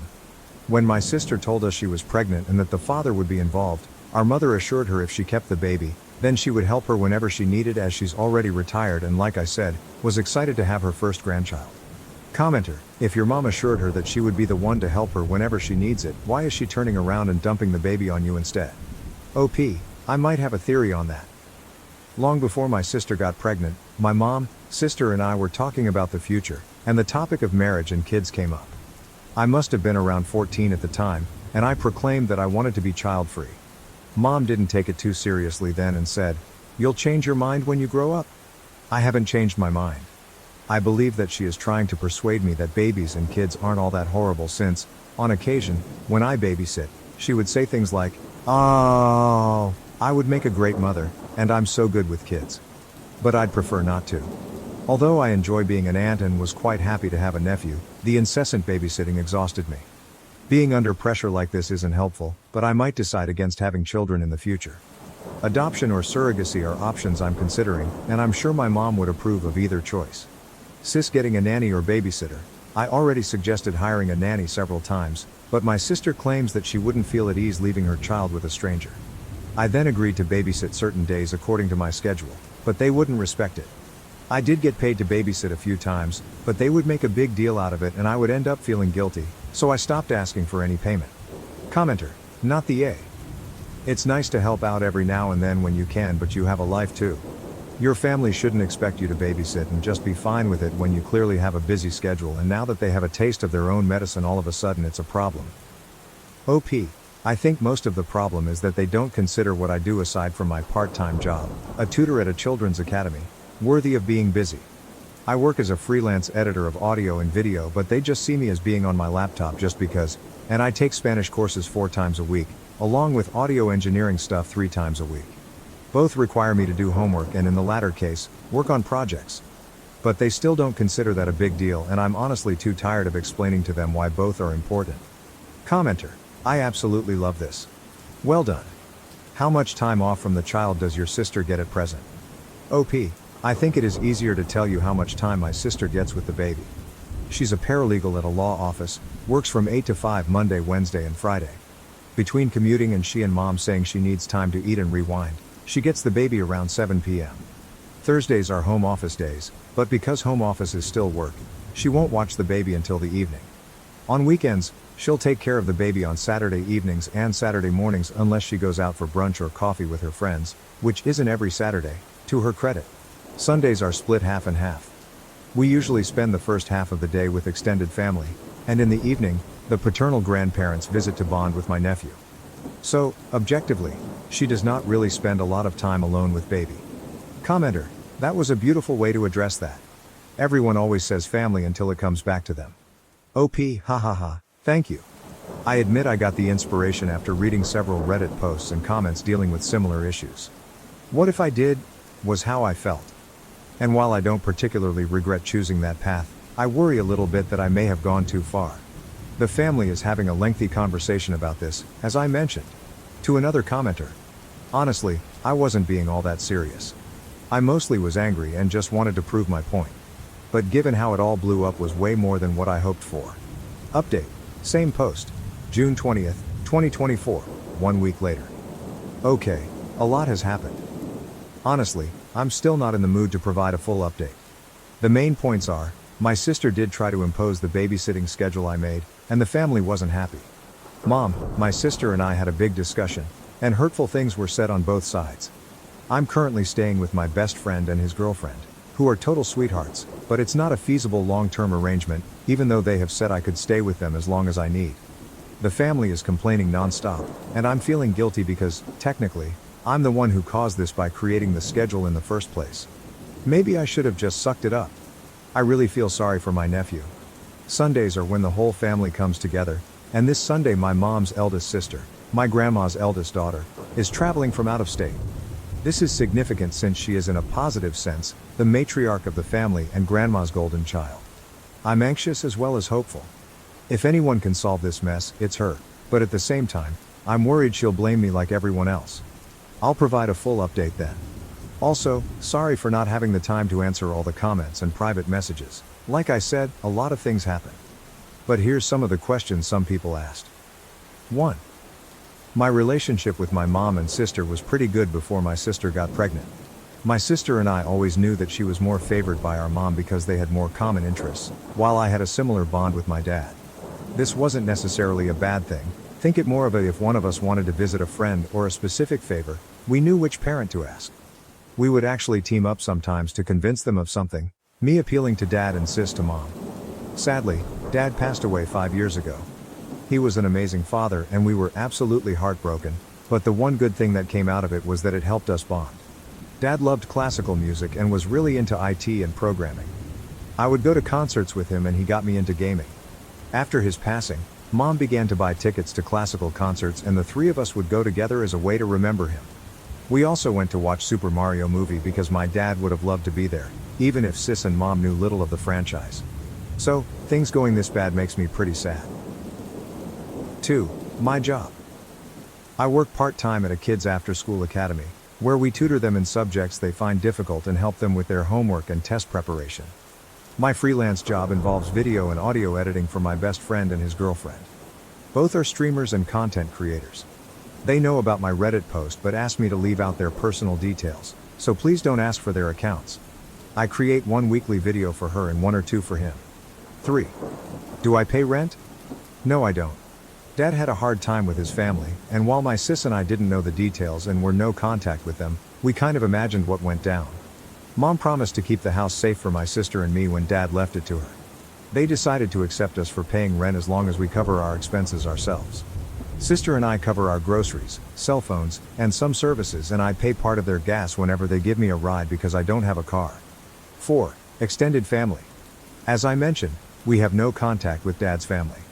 Mom, who is 50 years old, is the third of 4 siblings, the eldest aunt, the eldest uncle, deceased, who was the father of the cousins I mentioned in my first post, and the youngest uncle, who is 39 years old and single.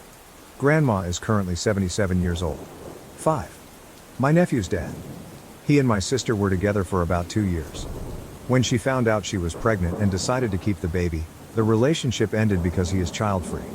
A paternity test was conducted after my nephew was born, confirming he was the father. He pays child support but has no contact with the baby. His parents, my nephew's paternal grandmother and grandfather, do keep in touch. From what I was told, they and the rest of their family didn't approve of his actions regarding my sister and nephew. So far, they don't know what's going on, and I didn't involve them in the initial babysitting schedule because I'm sure that would have caused another whole mess. Update post, June 26, 2024, 6 days later, 13 from original post. I'm not sure how to post an update. If you want to know the full story, it is my profile. There's an edit there with some more relevant information and questions you asked. A lot of things happened and I'm finally in the mood to write the update, so here it goes. My sister followed the babysitting schedule I set up, which involved our extended family, and they were not happy. 2 days after my post, she left my nephew with one of our aunts. The aunt had plans to meet some friends for brunch and had to take the baby with her. The baby was fussy and crying, so she had to come home early. Understandably, the aunt was upset. I had agreed to babysit the next day and that's when things started to go downhill. My nephew is usually comfortable with me, but this time he was very fussy and coughing, which seemed odd. Mom wasn't home, and I tried calling her, but she didn't answer until about 2 hours later. When she finally came home and checked on my nephew, he had a slight fever. Of course, we called my sister, and she blamed our aunt for taking the baby out, questioning how she could have a life while being forced to babysit. She accused our aunt in the family chat, sparking a huge argument. Suddenly, my mom and sister remembered that I was the one who involved the whole family with the babysitting schedule and blamed me. That was my breaking point. I ended up yelling at my sister, calling her negligent and a part-time mother to my nephew. Not my proudest moment, and I immediately regretted it, not going to lie. My mother countered by saying that if my dad, who passed away 5 years ago, could hear me, he would have been very disappointed in me. That really hurt because I was very close to him. And he always put family above everything. Still, I was mad and said that I expected my sister to reimburse me the amount I took from my college fund in full. Again, not my proudest moment, and I immediately regretted it, not going to lie. Some background. When my sister and I were born, Dad and Mom set up a college fund for each of us. Dad always encouraged us to study and improve ourselves.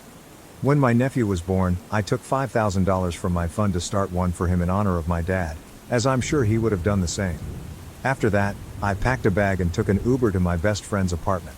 I told him what happened, and he and his girlfriend invited me to stay with them as long as I needed. I blocked my mother, sister, and the rest of the family, spending the following days both avoiding them and worrying about my nephew. Last Friday, I received a call from an unknown number. It was one of my eldest aunt's daughters. She and her family live in another state, so they mostly followed the drama from afar. My cousin told me they were coming to visit and my aunt was going to have a serious talk with all of us. Not going to lie, I was really nervous. I think I mentioned this in my previous post. My mom, who's 50 years old, is the third of 4 siblings. We'll call them Rose, eldest aunt, Mario, eldest uncle, deceased, father of the cousins I mentioned in my first post, my mom, and John, youngest uncle. There's also Jane, Mario's widow, and the aunt I mentioned in this post who took out the baby. Rose is pretty much my grandma's golden child in a good way. She's the second mother to her siblings and overall a very strong woman. She and her husband have 5 adopted children, and due to their complicated logistics, my uncle and 2 of his sons are doctors, and the youngest of that set of cousins is in college. Hearing that they are suddenly coming over was a very big deal. Sunday arrived, and my best friend and his girlfriend accompanied me to my grandma's house for moral support. Rose and her family were already there and I spent most of the time avoiding my mom and sister. Deep down, I knew my mom wouldn't dare to yell or confront me in front of Rose, as she's afraid of making her angry. After a few hours, Rose finally addressed the elephant in the room. It was a long emotional discussion, and we all ended up crying. I'll sum up the main points. 1. Baby nephew is a human being, not a stray puppy to be passed around. He needs some stability. 2. Stop with the "if you couldn't afford to or didn't want a child, why did you have one?" comments. My nephew is here, and he's not going anywhere, so let's focus on solutions. 3. To my sister. As a mother, you need to learn to put your child first. While it's okay to rely on help sometimes, don't do it all the time. It's bad for the baby and burdens others involved. 4. To my mother, stop enabling her. 5. To the rest of the family. Unless you're willing to offer some solutions, don't meddle in other people's affairs. 6. To me, about the babysitting schedule. Well done, kiddo. And I cried in relief. My sister then admitted that while she loves my nephew, she felt unfit to be a mother and wasn't fully conscious of the responsibility it would take to raise him. Apparently, my mother was aware of that and her response was to make me babysit my nephew in order to make my sister feel less stressed out. And yes, to make me hopefully change my mind about having kids in the future. Rose also talked to mom about that. Rose then said that, worst case scenario, she and my cousins talked and either her eldest son and daughter were willing to adopt my nephew. Apparently, both discussed it with respective spouses and all on board if it came to that. To be honest, while it is good that my nephew would be in a loving and safe home, Rose and my cousins are amazing people, it would hurt not seeing him as often anymore. Rose emphasized to my sister to think it carefully and that if it came to that, it would be a permanent adoption, not a daycare service where she could dump him for days, weeks and then pick him up later. That's mainly it. My sister will be seeing a therapist next week. Mom and I have apologized, and I clarified I didn't actually want to be reimbursed for the money in my nephew's college fund. And some members of the extended family also apologized for pressuring me to babysit in the first place. I'm back at my house and have compromised to babysit 3 times a week, all according to my personal schedule and for a reasonable period of time. During one of those 3 times my sister will be joining me as she admitted she felt she didn't really know my nephew and haven't really bonded with him. So, since the baby is somewhat attached to me, the 3 of us will be spending some time together. Overall, I think it was a good resolution, but time will tell. I really hope my sis will improve and be the mom my nephew deserves. Thank you all for the support and the comments. Whenever I felt that what I did was wrong, your comments really helped to lessen the guilt, and some of you even make me laugh. Hopefully, this will be my last update. So, thank you all. I had to protect my husband's niece from a pit bull attack while he ran off. I've been ignoring him since then. Should I forgive him for this? I'm going to start with this. I'm still a bit traumatized. I will be finding someone to talk to, and a friend made this account for me because I am not a frequent user. I don't know if the pit bull made it. I haven't asked. My husband, his niece, nephew, and I were in our backyard. I assume our gate was open. I can't remember. The pit bull came out of nowhere and latched onto his niece, 5F. My niece screamed. I turned and kicked it with all the force I could manage. I was lucky enough to hit it in the jaw somewhere that made its jaw dislodge. My husband, who had been a few feet away, shouted something like, "Whose dog is this?" I told him to get our bear spray from the house. I was in a panic. I am an animal lover, but it was so insane. The pit bull seemed almost rabid. In hindsight, I don't think it was. It wasn't foaming at the mouth, it was just crazed. My husband ran, but not towards the house. He literally ran out the fence gate and shut it behind him, not towards his niece or nephew, who was also present in an outdoor bassinet that I managed to toss onto the picnic table to make sure it was out of the dog's reach. While holding his niece over my shoulder, I put her on the BBQ to keep her out of reach. The dog was literally jumping and snapping, and I was worried that if I tried to carry her, I'm short, it would manage to grab her out of my hands. It chased me when I ran for the shovel, but then I swung at it. And I swung until it stopped. I don't think I will ever forget the sound or feeling. It was so high stress I didn't even realize that it had bitten me twice. I haven't spoken to him for a full week, even though we live in the same house. I didn't ask where he went. He only came back a few minutes later to pack us into the car and drive us to the hospital. He's getting angry that I'm giving him the silent treatment, but I feel like it's his fault that I had to possibly end that animal. If he had gotten the bear spray, I literally keep it in my purse in case I'm ever attacked by an animal or otherwise, then I don't think I would have needed to do what I did. It was literally just inside the door. He knows where I keep it. Instead, he took off to God knows where. Me and 2 children, that I'm not even related to, could have died.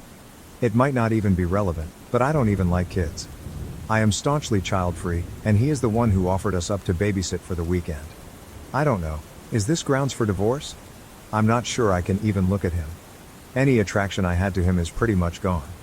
He tried to touch me yesterday, just to move me so he could pass, and I smacked his hand away without even thinking about it, like he was some stranger at a bar, because it was literally jarring. He's just been skulking around, trying to talk to me, then getting frustrated, then skulking more. I wasn't expecting him to be macho and fistfight the freaking dog, but at least follow instructions. At least not leave me in a life and death situation with a toddler and an infant. Should I be able to chalk this up to in the moment panic? I don't even know if I want to hear him out. Relevant comments. Commenter. If it makes you feel better, that dog would have been considered dangerous and put down either way. You defended yourself and the children from an unprovoked attack. You were so courageous and saved the kids' lives. Be proud of yourself. OP, I know that consciously, I think, but thank you for saying that because I just feel so terrible. Commenter, downvoted. He absolutely might. Do it again. Would you feel differently if he told you that he was bitten by a dog when he was small, and he just couldn't stop himself from running away? I'm not trying to excuse him. People have flaws, and you have to decide if you can tolerate them or not. OP. No, I wouldn't really. Seeing as I was attacked pretty badly by a dog when I was young, around 10, 11, I still have scars on my thigh. I still like dogs, and I would like to think I reacted appropriately in the situation. Those kids could have died. I could barely stomach explaining his niece's injuries to his sister. I was bawling, apologizing that I didn't do more. I can't imagine if something worse had happened. To a longer comment, we used to camp. I had trusted that he would be able to react appropriately. Also, he doesn't have any childhood incidents regarding animals that I know of. I actually do. I was attacked by a German Shepherd pretty badly, but I still like dogs. Commenter, downvoted.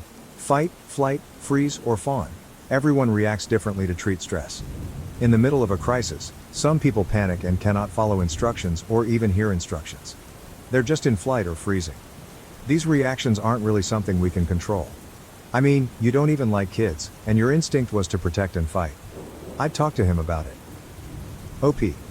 I'm trying to. I keep telling myself to try, and then I see him, and I remember him freaking running. I don't know if I want to be with someone whose reaction is flight at all, even if it comes naturally. One more thought from OP.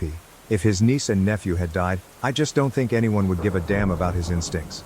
That's the thing, because they could have. Why should he have to protect you? Would you protect him? I expect us to protect each other, I guess is what I mean. I didn't expect him to take one for the team.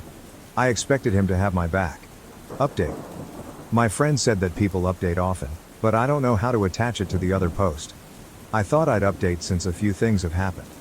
Sorry if this is needlessly long. I didn't expect this to get so many comments and kindnesses. I want to say I'm so sorry to everyone who has experienced anything similar because, my God, it has not been easy. For everyone worried about my mental health, I got an appointment through an app with my work yesterday because I decided I really needed it and labeled it high priority. However, it felt like just a preliminary meeting. She said she wanted to get me feeling a bit more comfortable because I was visibly tensing up whenever I started talking about it, and she even noticed it through the video chat. Last night, I also told my husband I needed space. I apologize that I don't have more of an update on our relationship than that. I wasn't as nice as I wanted to be. He argued and didn't want to leave. It's my house. But I told him I just didn't want to look at him, that I couldn't look at him. He cried, and I hate that I felt apathetic towards it. I haven't slept well, so I'm not sure if I'm just overtired and still so shaken. I was also emotionally exhausted after the appointment, so that might have added to it. I got a few questions about his sister and her husband, so I thought I'd answer. They aren't speaking with him. I don't know when it happened. I was definitely out of it at the hospital while I was getting the stitches and everything, but I do think after I was done blubbering and trying to explain how something so terrible happened to their little girl under our watch, they apparently asked him where he was. I still haven't talked to him about where he went, so I don't know. However, it clearly didn't satisfy them. His niece just got out of the hospital yesterday, so that really triggered everything and a lot happened. I had sent flowers, a bear, and this one toy she'd been asking about. I didn't go to the hospital though. I was scared seeing me would make her nervous. But his sister and her husband sent me flowers too, and it made me bawl again. I'm just a freaking mess, honestly. The father sent me a long message that I haven't been able to get through, but it's the sweetest thing anyone's ever sent me. He also sent me a $1,000 Visa card. I literally thought I was reading the amount wrong. They are good people, and I still feel terrible that I couldn't have done more for her. Everything's just replaying in my head. Anyway, I obviously haven't looked into filing yet, but I am not against the idea of it, and it really did help me feel better about wanting a divorce over this. I know fight or flight can't be helped, but now I think I realize that it's okay not to want to be with someone who would leave you behind. I think I can say I'm a fighter, and I want a fighter with me. Maybe he'd be better off with a runner instead too. Then he at least wouldn't be leaving someone behind. I don't know. It feels like I'm done. But I'm also just a mess, so right now I'm just glad I have space. Thank you to everyone for making me feel like I wasn't being ridiculous. I think it always feels like there should be multiple issues that tear a marriage apart, unless it's infidelity or something, and it's like I know he may not have meant to betray me, but he still did. Whatever his reasoning. Not sure when I'll be speaking to him, but I will try to update that. Relevant comments. Commenter, I'm so sorry you went through such a horrible experience. It sounds like the parents are thankful you protected their children at risk to your own safety. I know I'd never be able to repay you if they were my kids you protected. I'm glad you have gotten the therapy ball rolling. I wish you and your niece a speedy recovery. That little girl is always going to know how you saved her, and I'm sure you'll always be her aunt, regardless of whether you stay in your marriage or not. I'm so proud of you. OP. They're good people. His message was really soothing to read because I still feel guilty about how badly hurt she was from that initial bite. But she's home now, and I'm glad. I don't know how it works with children and therapy because she's so young, but I hope they get her some. Commenter, downvoted. I read the original post and I understand you. The man doesn't have a masculine bone in his body. Doubt he will ever be a protector. You are in a tough spot and hopefully things get better. OP, I don't need him to be a protector, just to have my back. Which I thought he did, but now I don't believe he would do that anymore. OP's support system. I have a decent support system. Though my family isn't close by, they've been messaging and video chatting with me a lot. Hours-long group chats. I think my mom has been trying not to give too much of her opinion on my relationship though. She was more focused on making sure I knew how to clean my wound and finding counseling, etc. She's a former nurse. My boyfriend quit his job without telling me, and now he refuses to look for another job. I'm tired of paying for everything. My boyfriend, 33M, quit his job last year without telling me. I only found out 2 days before the rent was due. We split everything 50-50ths, when I asked him for his part of the rent. When I asked, he simply told me he quit because he was tired of working at that place. Since then, I've been paying for everything. Including rent, food, gas, bills, and anything he needs. I had to work 2 jobs while going to school for a while. It was hard. But I finally finished school a couple months ago and I found my dream job. I make enough to live comfortably, even take care of my BF and still have money for saving. However, I still want him to get a job to support himself because I think as an adult, he needs a job. But I feel like he relies on me too much and he thinks since my job pays well, he doesn't have any reason to work. He always says things like, "You make good money now, so maybe you could buy me my dream car." Or, "You should open a business for me to run." It bothers me a lot. I don't mind supporting my partner financially if there's a legit reason that prevents him from working, but it's not the case. He spends most of his time playing games, meeting up with friends, or just at home watching movies. I still have to do all the chores and take care of our dogs. His family thinks that he's been working to take care of me so that I can finish school, which is not true. Now they think I was able to finish school and got a good job all because of him. I don't even want to explain to them. I just want him to get a job and have a future. When I tried to talk to him, he told me I'm not supportive, and now that I have a good job, I look down on him. What should I do? Is it even worth it to try to talk some sense into him? I don't want to start dating at this age, but I feel like I can't keep doing this. Edit. Many people have asked why him. Why did I stay for years? What did I see in him? So I just want to answer it here. We started off pretty normal. We split everything 50-50ths, and I had no problem with that. But throughout the years, he started showing his true self. I was in school, and school was the most important thing to me at that point, so I invested all my time and energy into it.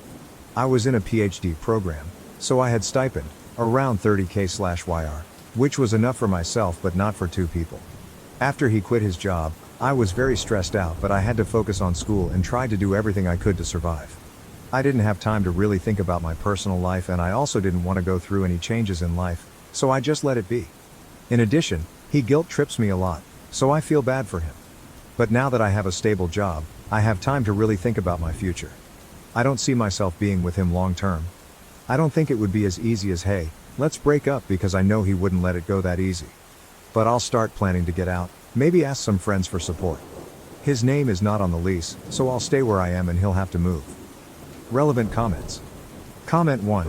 You worked 2 jobs while in school to support someone who happily sits on their ass not contributing. Not even cleaning or caring for the pets. Why? Why have you accepted this? And the worst part is he lets his family think that he's supporting you. So he actually has enough sense to know that what he's doing is frowned up. You don't want to start dating at this age. You mean 31? So you'd rather be 31 taking care of a stay-at-home boyfriend who contributes literally nothing. How is that a better outlook at 31? OP's reply, I think it's because I was too busy figuring my life out and trying to do everything I could to survive. All I did was work and go to school. I didn't really have time to think about my personal life. Now that I have a stable job, I have time to think about my life more and more. I need to end this and take care of myself.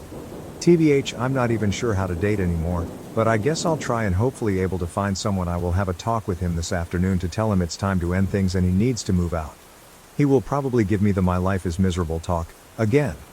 But I think reading all these comments makes me realize I should feel bad for myself and not for him. I'm sure once he moves back to live with his family, they will reach out to me to tell me how good he has been treating me, and how he helped me through school. They've done this before when I told them things weren't working for us. I will tell them everything this time. Comment 2. You were in a PhD program. You are intellectually smart, apply that to your emotional and financial intelligence. If you were a classmate when this happened, I can tell you the other grad students would ask why you were still with him after a grace period of a couple of months. Leave and rebuild your life. OP's reply. I haven't told any of my family and friends about the situation because I'm kinda ashamed of it. My friends would probably think I can't be this stupid. But 2 of my very close friends did tell me that I deserve better, just based on the way he treats me in front of them. I will have a talk with him this afternoon, and a couple of my friends will be waiting outside, in case he gets physical or refuses to leave. Wish me luck. Update 1. It's been 2 months since I posted about my situation on this sub, and I just want to give you an update of how things went after I made that post. Before I go into the details, I just want to say I really appreciate everyone here. After I resolved everything, I occasionally would go back to my original post and read the comments to remind myself that I've done the right thing. After posting on here, I went home from work that day and asked my friends to come over but stay in the parking lot while I sort things out with my now ex-BF. Before I could even start the conversation, he told me his friend got a new car recently and how I should get him a car since I can afford it. I got really upset and told him he could have got himself a car if he was working. I told him how stressful it has been for me with him not working and fully relying on me. He started the "my life is already miserable and you're not being supportive" talk. I was sick of it. So I said I wanted to end things here and he needs to move out ASAP. As expected, he got upset and threw a tantrum. He was yelling, throwing stuff around, and when he realized I was being dead serious, he started threatening to hit and kill my dogs. I jumped in between him and the dogs to stop him from harming them. Then he pushed me and grabbed me by my neck. I was able to get him off of me, put the dogs into a room, and called my friends to tell them to come in and call the police. He was trying to hit me, but my friends got there in time. I think he got scared when he saw my friends showed up, so he backed down but still verbally told them to get out of the way or he would hit them too. The police came. They took him away and told me he wouldn't be able to come into the apartment anymore. He had to move but would need to be escorted by the police if he wanted to grab his stuff later. It was a horrible experience, but it showed me that I've done the right thing. I thought that was the end of everything. But his auntie called me when she found out, and tried to gaslight me saying that he didn't do anything wrong and I was just upset, so I called the police. I told myself that I no longer have to deal with this bullshit, so I told her to leave me alone and hung up. His family would continue to harass me but stopped when I threatened to report to the police. I continue to pay the rent and bills like how I've always been doing. The only thing that's changed is I'm now so much happier. I'm the happiest I've ever been in years. I just got a promotion last week. I've been spending time enjoying life, with the extra money I have since I no longer have to pay for his expenses. As for my ex, he's moved in with his aunt. I got a protection order so we are not in contact at all. Relevant comments. Many people congratulate OP and wish her well. OP responds, "Thank you. It feels great to wake up in the morning and not have to worry about what kind of crap he is going to give me today. And OMG, the extra saving that I have since I'm not longer financially responsible for a full-grown adult. Thank you. I've realized that all the uncertainties that I had before really don't mean anything. My life is only getting better and I've received all the support I need from friends and family and people on Reddit too." Comment 1, how long were you in that relationship? OP's reply, I was in that relationship for 8 years. Comment 2, I hope you changed the locks. And why didn't you tell his family about his refusal to work? I hate that they think of him as the victim now, and that you used him to finance your studies and then dropped him. OP's reply, I haven't mentioned this, but his family is the type of people who it doesn't matter what he does, he's always right to them. I knew even if I told them that he refused to work, his family would still defend him and make excuses for his behavior. It has happened with other things before. But his family can take care of him all they want now. I didn't put this in the post because I didn't want the post to get too long, but when his auntie first called me, she told me if I kicked him out he wouldn't have anywhere to stay because she couldn't let him stay with her. I knew she was just saying that so that I would feel bad and wouldn't kick him out. So I told her it's none of my business and he needs to figure it out himself. Guess what? He moved right into his aunt's house after he was released. Comment 3, OP, will you be able to move? Given he seems unhinged, what are the chances of him coming back in a later date? He already has escalated to violence and seems like he has gotten his rotten morals from his family who enables him and may do the same. I read way too much RA and Baru hearing how bad things escalates. I hope you're able to do the following: filing a restraining order and documenting all instances of the abuse that has escalated. Consider moving and keep the information where you move to the down low. Plus a change of place may do wonders for your mental health. Invest in a Ring doorbell cam. It's for your safety and the dog's. Alert your rental, app or property that he is not allowed unless on a scheduled time to pick up his stuff. Find a safe space for you and your animals, in case he escalates again.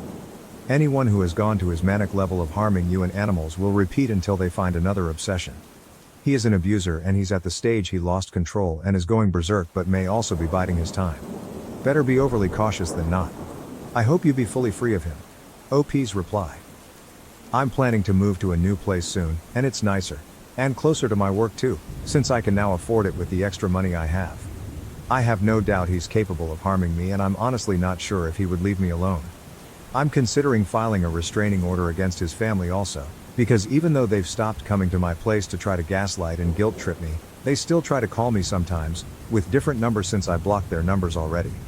I just ordered a Ring camera and I'm also going to move to a new place soon. He doesn't even know where I work because he didn't care. He'd never taken me to work or even asked what company I work for. He only asked about my salary when I told him I got a new job. I was sad that he didn't care, but now I'm glad that he doesn't know much about me besides where I live. Comment 4, I hope you read this and seriously consider it. We are attracted to what is normal to us, not necessarily what is good for us. You need to spend some time with a therapist unpacking what in your past taught you to accept being used. Women, especially, are often taught to be people pleasers, even to the point of their own detriment. I hope you spend some time rewiring yourself to only accept respectful, loving treatment. My heart breaks that you went through this. I sincerely wish you well. OP's reply. I'm spending a lot of time taking care of myself. I have had a couple therapy sessions in the past couple weeks. The whole incident was traumatizing to me. I'm a lot happier but still need lots of time to heal. Update. It's been a year since I called the police on my ex-BF after he hurt me and threatened to hurt my dogs. I hope the same thing doesn't happen to anyone, but if you're currently in a similar relationship, I hope this post will help you realize good things will come after you stand up for yourself. After my ex was taken by the police, I dealt with some harassment from his family, but they eventually left me alone. I moved closer to my job in basically a different city that's 30 minutes away from my old apartment. I took some time to heal and went on vacation by myself. It was great. I finally look forward to coming home and spending time with my dogs. One of them passed away from cancer a couple months ago.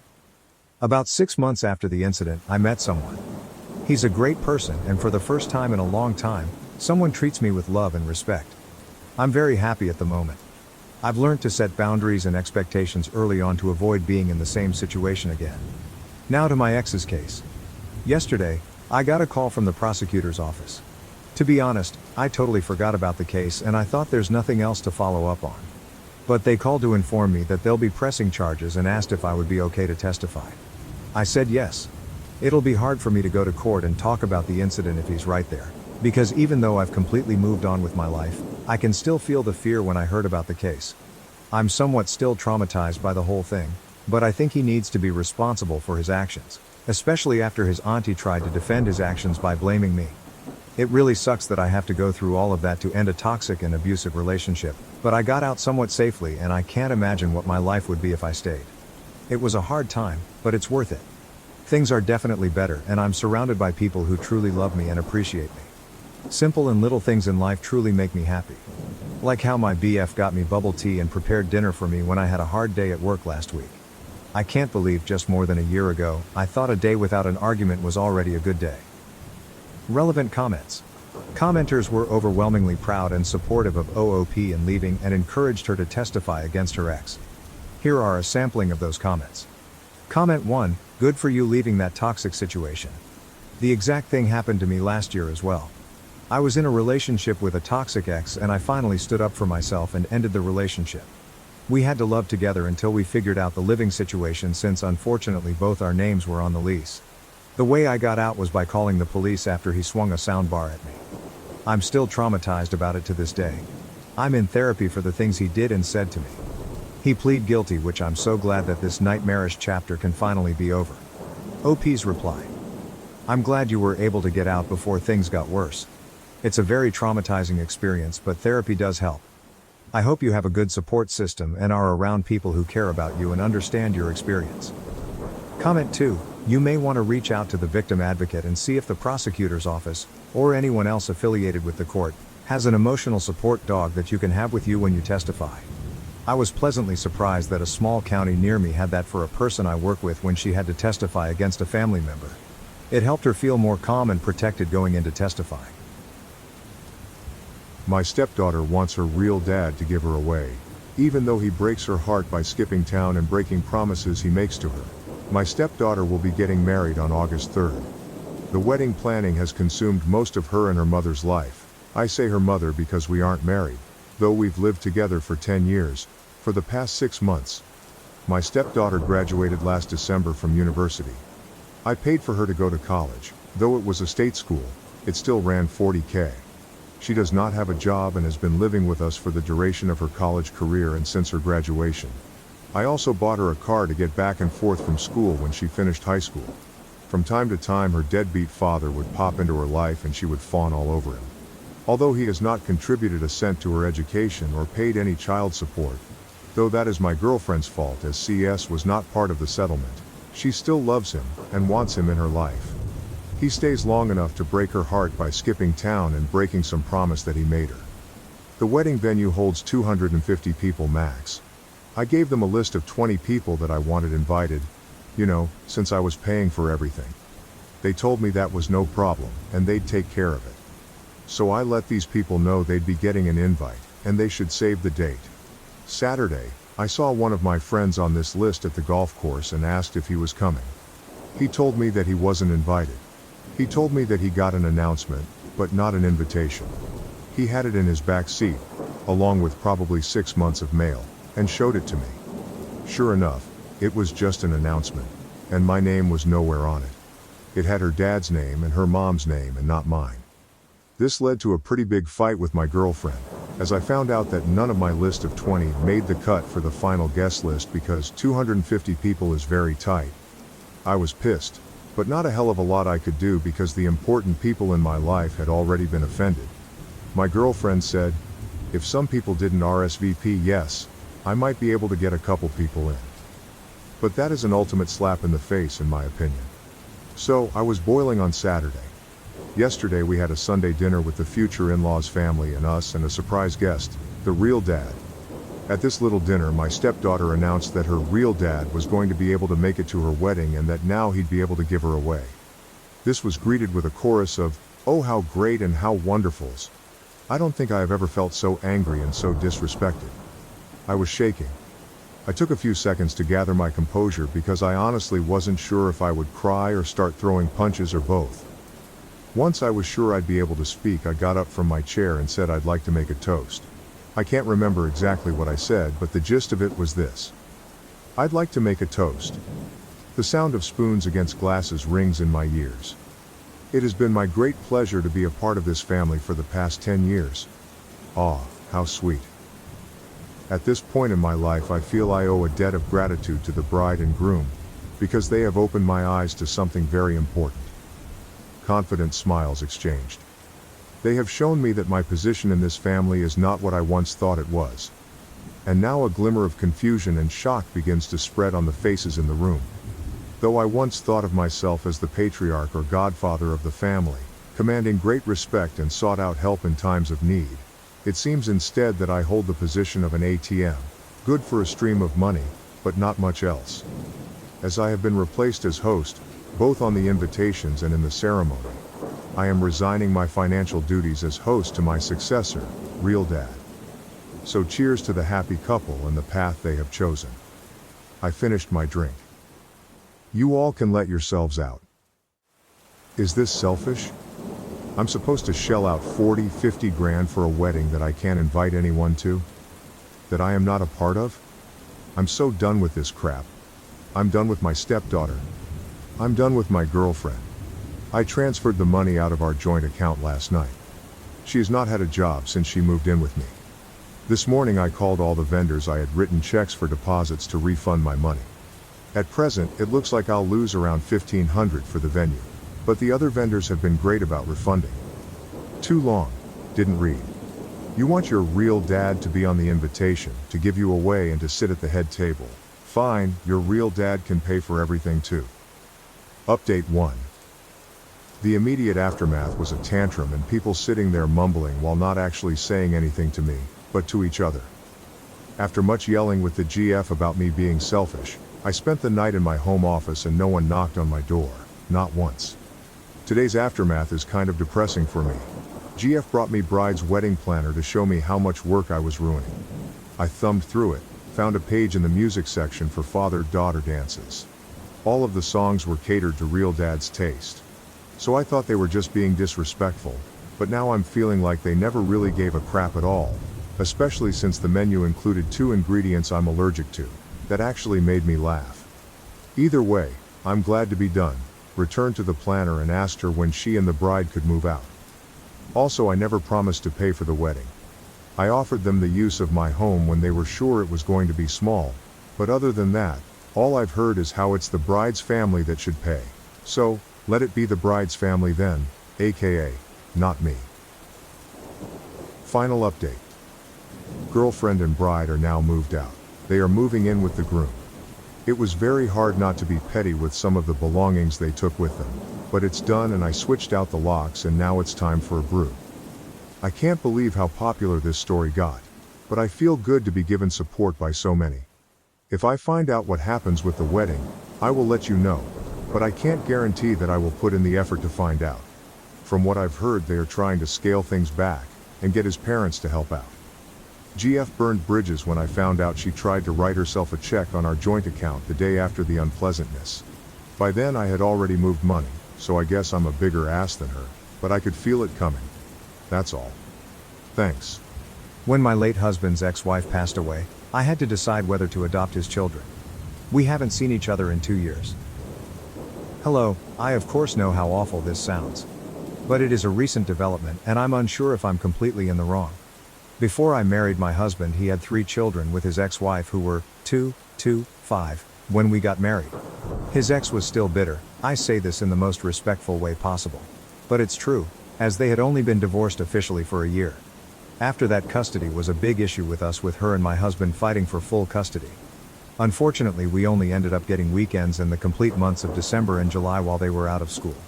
So it goes without saying I wasn't much of a mother figure to them rather than their father's wife. My husband passed away 2 years ago in an accident and I haven't seen them aside from the funeral in all that time. His wife called me up sometime last month to reveal she's suffering from a terminal illness, a brain tumor, and that she was hoping I could take in the children after she passed. Both her and my husband's parents are far too old to even care for themselves completely. I still take his mother grocery shopping as she can't do it alone, and that there was no one else who would be able to care for and support the children in a proper way. She said her sister suffers from addiction and I'm not sure if that could be something the state would consider if there was truly no one left. I told her I'd consider and needed to think it over and would call her in my mind. I feel that even though it's heartbreaking that she has to consider who will care for her children when she's dead so soon, but I'm not sold and I don't want to jump in with full custody of 3 children who I haven't seen in 2 years. OP adds more information in the comments. For people who thought it was relevant. We were married for 5 years and together for 6. The kids are now 10, 14. No, we never got around to having kids of our own and I still don't have any. Their mother never remarried. I do passively for myself but could reasonably support the 3 of them provided we all make sacrifices and their mother or the state helps supplement the income either with her life insurance or some type of aid. The biggest issue I have with myself being THE is the commitment. These are little people who my husband loved dearly but at the same time I barely know. I've always thought I was a decent person but my extreme hesitation make me think otherwise. Update. I want to thank everyone for their condolences for my husband and the life he lost. I wasn't sure if it was my right to update this as I'm sure I made a decision most people would think me awful for. But at this point it's more of a releasing of feelings off my chest. As you know, my husband's ex is ill and I still feel for her greatly with much sympathy and will pray for her and her children. But it's been a very long time since I was in any way a parent to them. Even as a stepmother, most of their care went to my husband. I just don't feel I could properly care for them and myself in my life. I told her this. And I feel awful that I made her react the way she did. Crying and coughing. There was so much guilt I felt it was awful. But I think I have always known my decision. That I wasn't going to take in the children. I just didn't want to acknowledge it because it made me feel awful. I wish I could tell you where she decided they're going, but after our meeting where I told her my decision, it's been radio silence. As much as I would like to say they're going to people who are perfect and they'll be fine. I don't know. And their mother doesn't owe me an explanation. But I do wish them and her the best, and in the best case scenario I pray for her health. My husband admitted to cheating with his best friend. I'm not mad, and I don't know why. What should I do? I, 35, have been married to my husband for a bit under 10 years now. We have no children. Yesterday night, after dinner, my husband, Jay, broke down and admitted he's been sleeping with his childhood best friend, Pete, for quite a while now, longer than I want to say. It was the first time I have seen him cry in more than 2 years over something serious. Jay is the kind that cries over dogs dying in shows but is stony silent at tragedy. However, I'm not mad. I'm not even sure I care. I do love my husband more than anything in the world and I don't want to leave him. I can't move on, I can't stay like this and I don't want to. But Jay has said he won't stop seeing Pete, no matter what I choose. He's sorry for doing this to me and he has said he loves me, and I'm his wife and heart, but Pete means the same to him. Basically he can't choose. He loves us both. It falls to me to choose and I don't know what to do. Honestly, the bit that hurts the most is the fact that Pete is a good friend of mine, but he couldn't face me himself and instead let Jay break down in front of me. Sorry this turned into a rant, any advice would help. If anyone's gone through something similar. TLDR, husband cheated with a friend, wants me to choose between staying with him and him continuing to see as a fair partner in divorce. I can't choose without advice. I want to stay with him. I honestly don't feel anything about this affair, honestly. Edit. It's come up a bit so. My husband has been openly bisexual since before I even met him. Peter is bi or pan. He's dated guys and girls, and others, in the past. No one in the last 3 years to my knowledge. I'm straight. Edit 2. Since apparently I have no self-esteem, I guess I couldn't possibly have 4 degrees, a PhD, make roughly $120K a year, be the main provider for the household, run my own business and go to the gym twice a week. I know I look good, I actually have a rather large ego about myself. This honestly has nothing to do with self-esteem. I don't know where it reads that, I'm a poor little girl who got in over her head by a big strong man, but I can bench press Jay and weight. I know what I'm worth and I know I want Jay so. Relevant comments. Comment 1, leave OP, I don't know if I should though. We're happy, we can still be happy. Throwing that away seems, I don't know. Comment 2, so you don't mind sharing your husband. How many nights a week will you get to be with him? Or will his friend be moving in with you? OP, I don't know. He's managed to be with Pete enough in the time we currently have. I don't know how it would change if I stayed. Comment 3. What I don't understand is, why don't you want better for yourself? He told you he doesn't care if you stay or leave. But Pete? He stays, I think, because he cares about his relationship with Pete. How do you stay with someone who doesn't care if you stay? He doesn't want to fight for this relationship. You yourself said you don't care that he cheated. You are financially independent. What's keeping you from just ending it and moving on? You say you love him, but if you did, wouldn't you care that he's cheated for years with a person you considered a friend? Wouldn't you care that he's chosen his relationship with Pete as the one he can't let go of? OP, must be how I wrote the post, sorry. Jay does care, he just can't choose and doesn't want to force me to choose. He's staying at a friend's house, not Pete's. I double-checked, he's staying with a married couple of lesbian friend we have, so he's not cheating with them, right now, so I have the house and quote, as long as I need to do anything. Is it bad that I don't really care that he cheated? I have some heartache of the lies and who it was with, not that it was a man, but Pete, but the actual cheating itself doesn't bother me too much and I honestly think I could just move on, ignore it or somehow work with it. Update.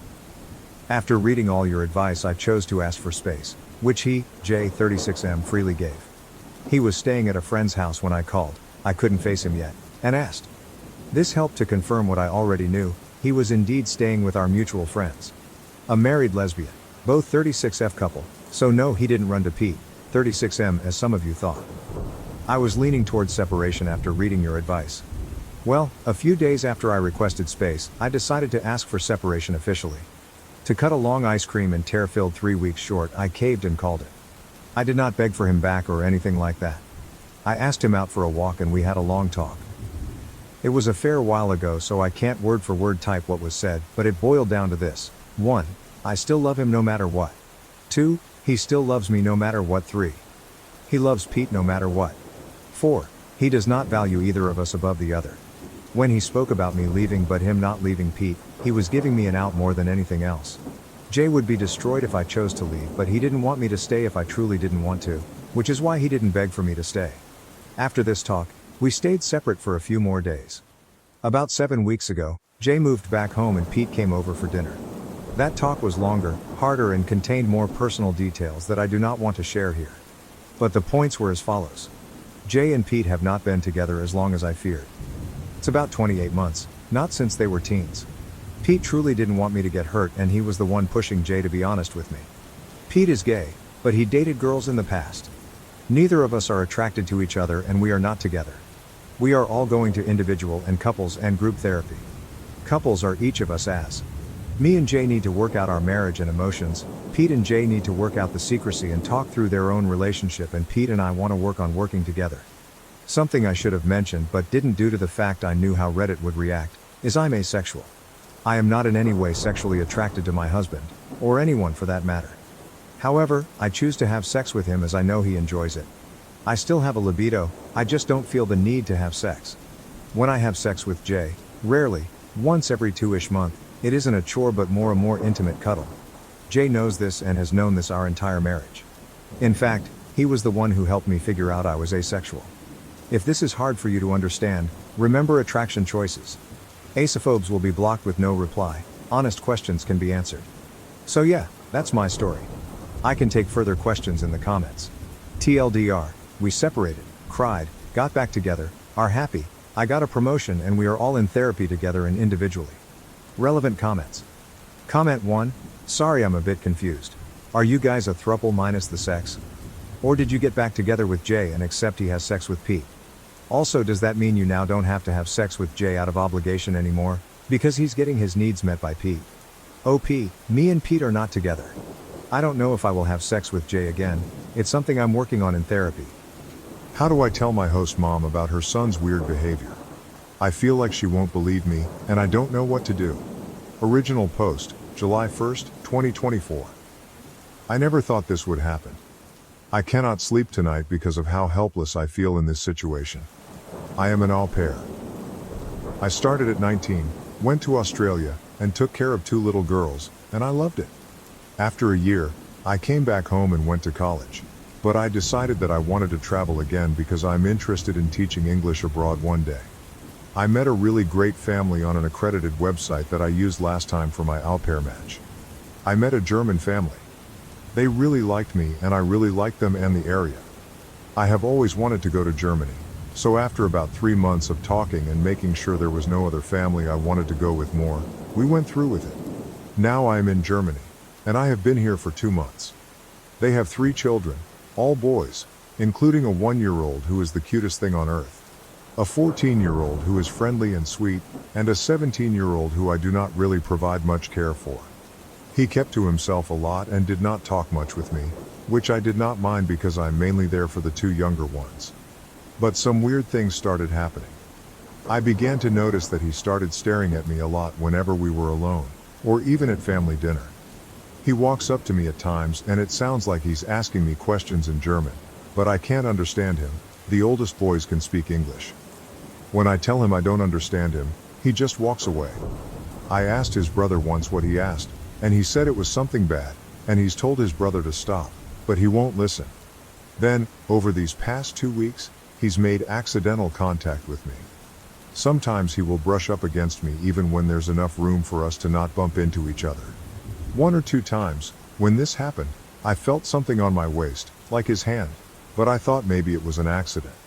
Now that they're out of school, we're alone at the house during the day while the parents work, and sometimes when I'm playing with the baby he will come and play with the baby too, but he will be very close to me, like to the point where I have no personal space. I have had to tell him a few times to give me space, and his younger brother has even said the same thing. Still, for some reason, I thought maybe he was just shy before and was starting to get comfortable with me. I did not want to jump to conclusions or label him as anything, so most of this I have let go. I really like hanging out with the baby and playing board games and other activities with the 14-year-old. He is a funny, nice kid. But the bad thing that really happened was yesterday. The family went for a walk, and I stayed behind because I had bad cramps. The oldest boy also said he did not feel like walking, so he stayed behind. We were there alone, and after they had left I tried to go to my room, but he blocked me. I kept asking him to move, but he kept blocking me. The look on his face, like he thought it was funny, scared me. He would not speak English with me when I kept asking him why he was doing this, and at this point, I felt scared and decided to walk the other way. I was going to hide in a bathroom until the others came back. But then he grabbed my arm and forced my body against his. I do not know if it was a forced hug or what, but I tried to pull away, but he reacted by tightening his grip, so I just froze. He let me go after a few seconds and just left the room. When the family came back, I went into my room for the night because I felt like I would just start crying in front of them. I do not know what I should do. I feel ashamed that I could not fight him off, and that I am literally being harassed by a boy so much younger than me. I am scared to tell the host parents because I can tell they love their son a lot, and at the end of the day, I am just a random girl that they have only known for 2 months. I am torn because I love the younger 2 so much already and wanted to have a good time in Germany. But this boy is acting so weird. I do not know why he went from basically ignoring me to doing this. I know that despite all of this I should probably try to talk to the host parents, probably my host mom, as I am more comfortable sharing this with her. But I just do not know how to bring that up. How do I basically tell her that her son did something really weird to me? I never thought I would have to do this or be in a situation like this, and I need some help. Please. Too long. Didn't read. I am an au pair. One of the boys who I live with has consistently been doing weird things to me, and yesterday, he forced me into a hug. I know I probably need to tell the host parents, but I don't know what to even say. I feel so helpless and alone right now. Update, July 3, 2024. Hello, I posted not so long ago about a really bad situation. I hope that it's okay for me to post an update even though it was removed. I received a lot of people reaching out to me asking if I was okay and if I could provide an update, so I wanted to give some closure. In short, I am an au pair in Germany and was being harassed by my host parent's son, who is 17 years old. He basically assaulted me, and although it is still hard for me to come to full terms with that word, I now know that it was, in fact, what it was. Yesterday was my day off, and after reading through everyone's advice, I contacted my agency that morning. I made sure to first get out of the house so no one would overhear me and to get away from the older boy.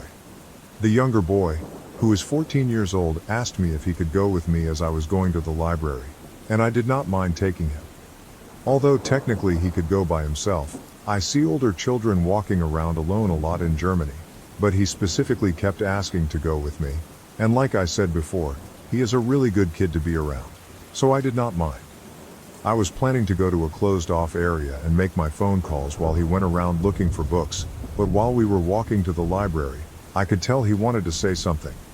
After a while, I asked if there was anything wrong, and after a bit of a pause, he asked me nervously if I was okay and if anything had happened yesterday. He said he was wondering why he did not see me at all anymore after they came back home. I did not say anything at first because I did not want to tell him inappropriate information. I told him I just had bad cramps, which was true, and wanted to sleep. But he is a smart kid, and I think he knew, because he asked if it was because of his older brother. When I did not say anything, as I was so caught off guard by his questions, he asked if I was leaving. He honestly looked so sad. He said he was sorry and that he hoped I did not have a bad impression of Germany now. I almost cried because of how depressed he sounded. I told him not to worry about it and that it had nothing to do with Germany, him, or the baby, and that I would be okay. So I finally contacted my agency when we arrived at the library. I was so nervous that I was shaking when I made the call, but they were amazing, and took everything I was saying seriously. I just told them that the oldest child was making me feel unsafe, and in vague terms what happened, without going into too much detail.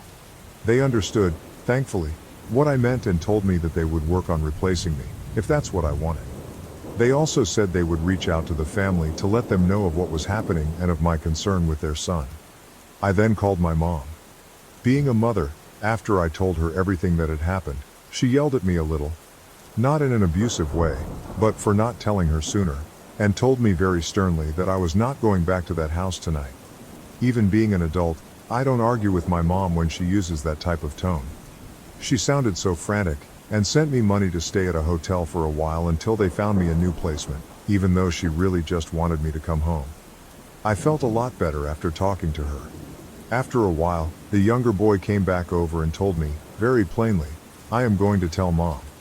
He would not listen to me when I told him not to, or not to put himself in that situation. I can handle it. He seemed very angry. He tried to reassure me that his parents would listen, and that they know that older brother causes trouble sometimes.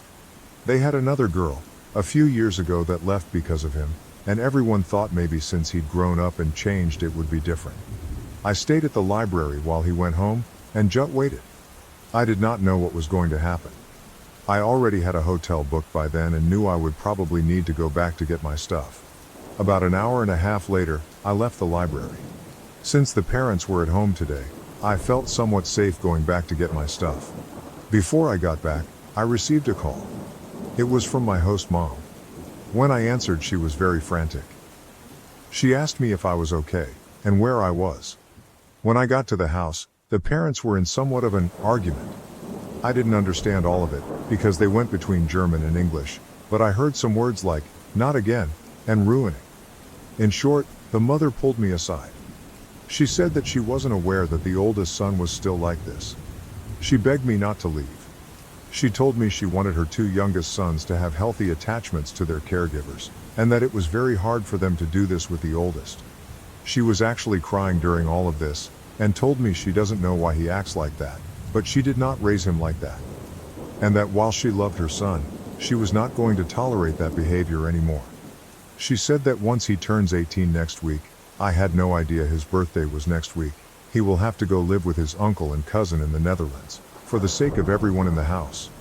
She told me the parents, discussed it a bit when the first incident happened, but since he seemed to act better, they dropped it at the time.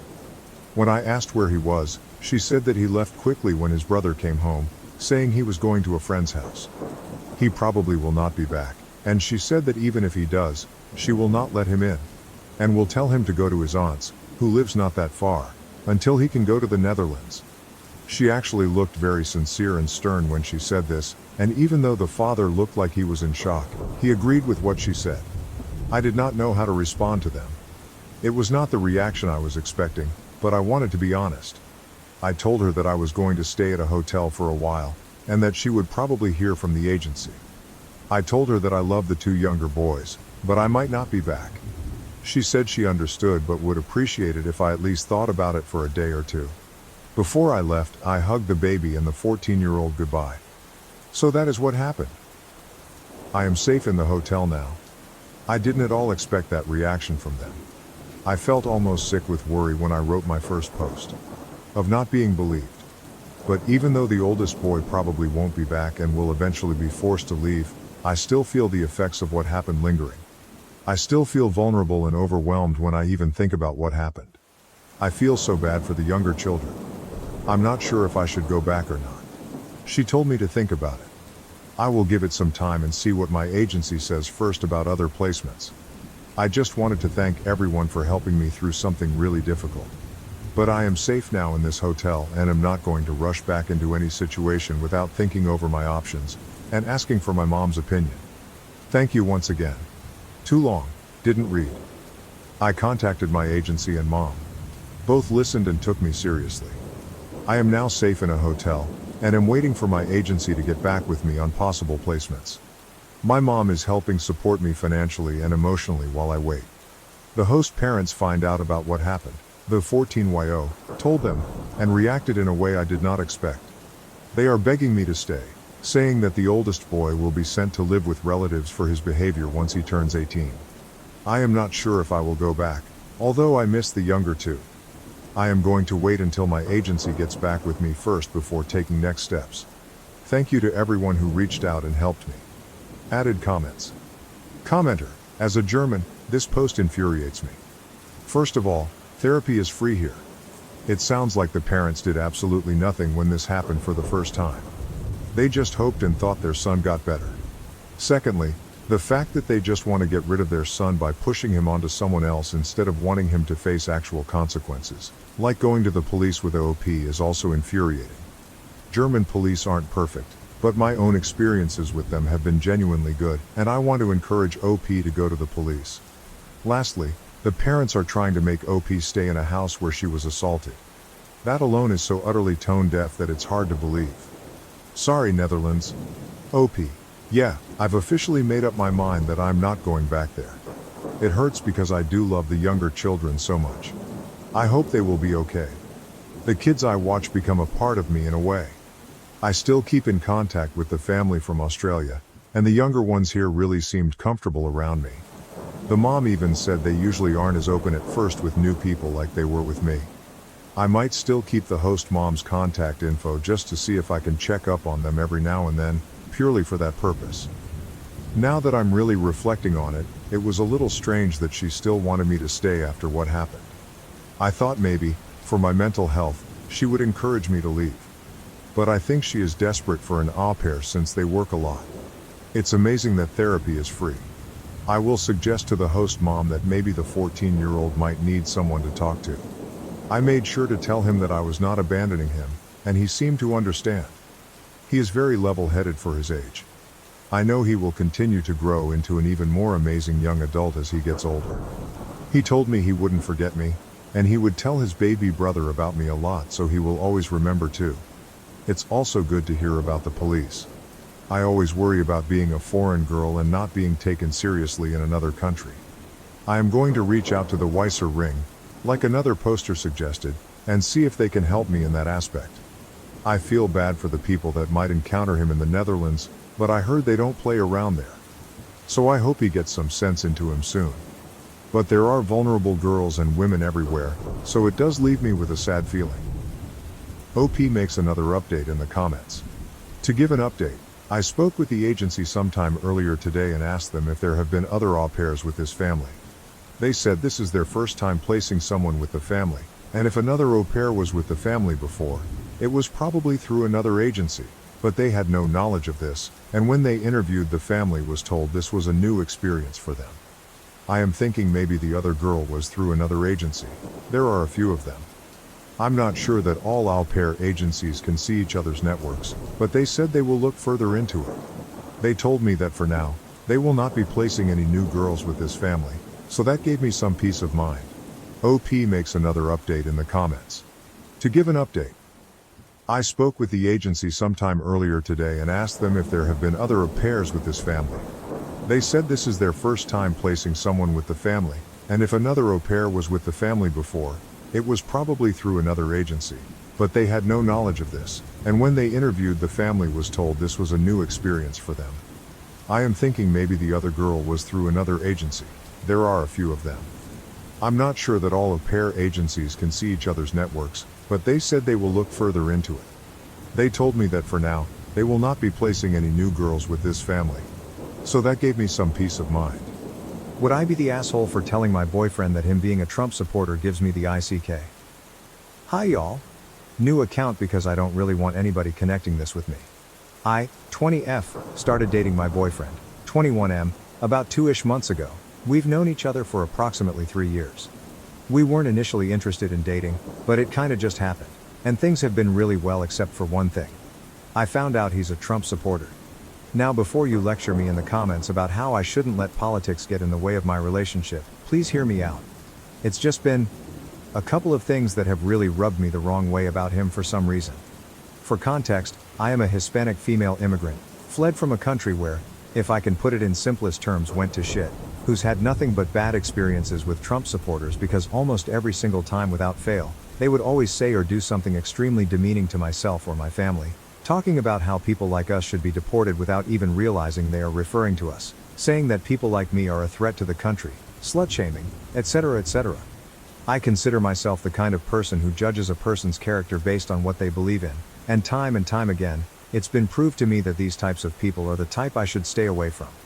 On the day that Trump got convicted, we started talking about politics, and he told me that he's not really a felon. The courts were unfair, there was bias, and he should have had a fair trial. Not exactly verbatim, but that's pretty much the point he made when I told him that Trump was a felon now. When we were watching The Boys, S4, and that one part where an old man was explaining to Newman that women can reject pregnancies, he agreed with that old man.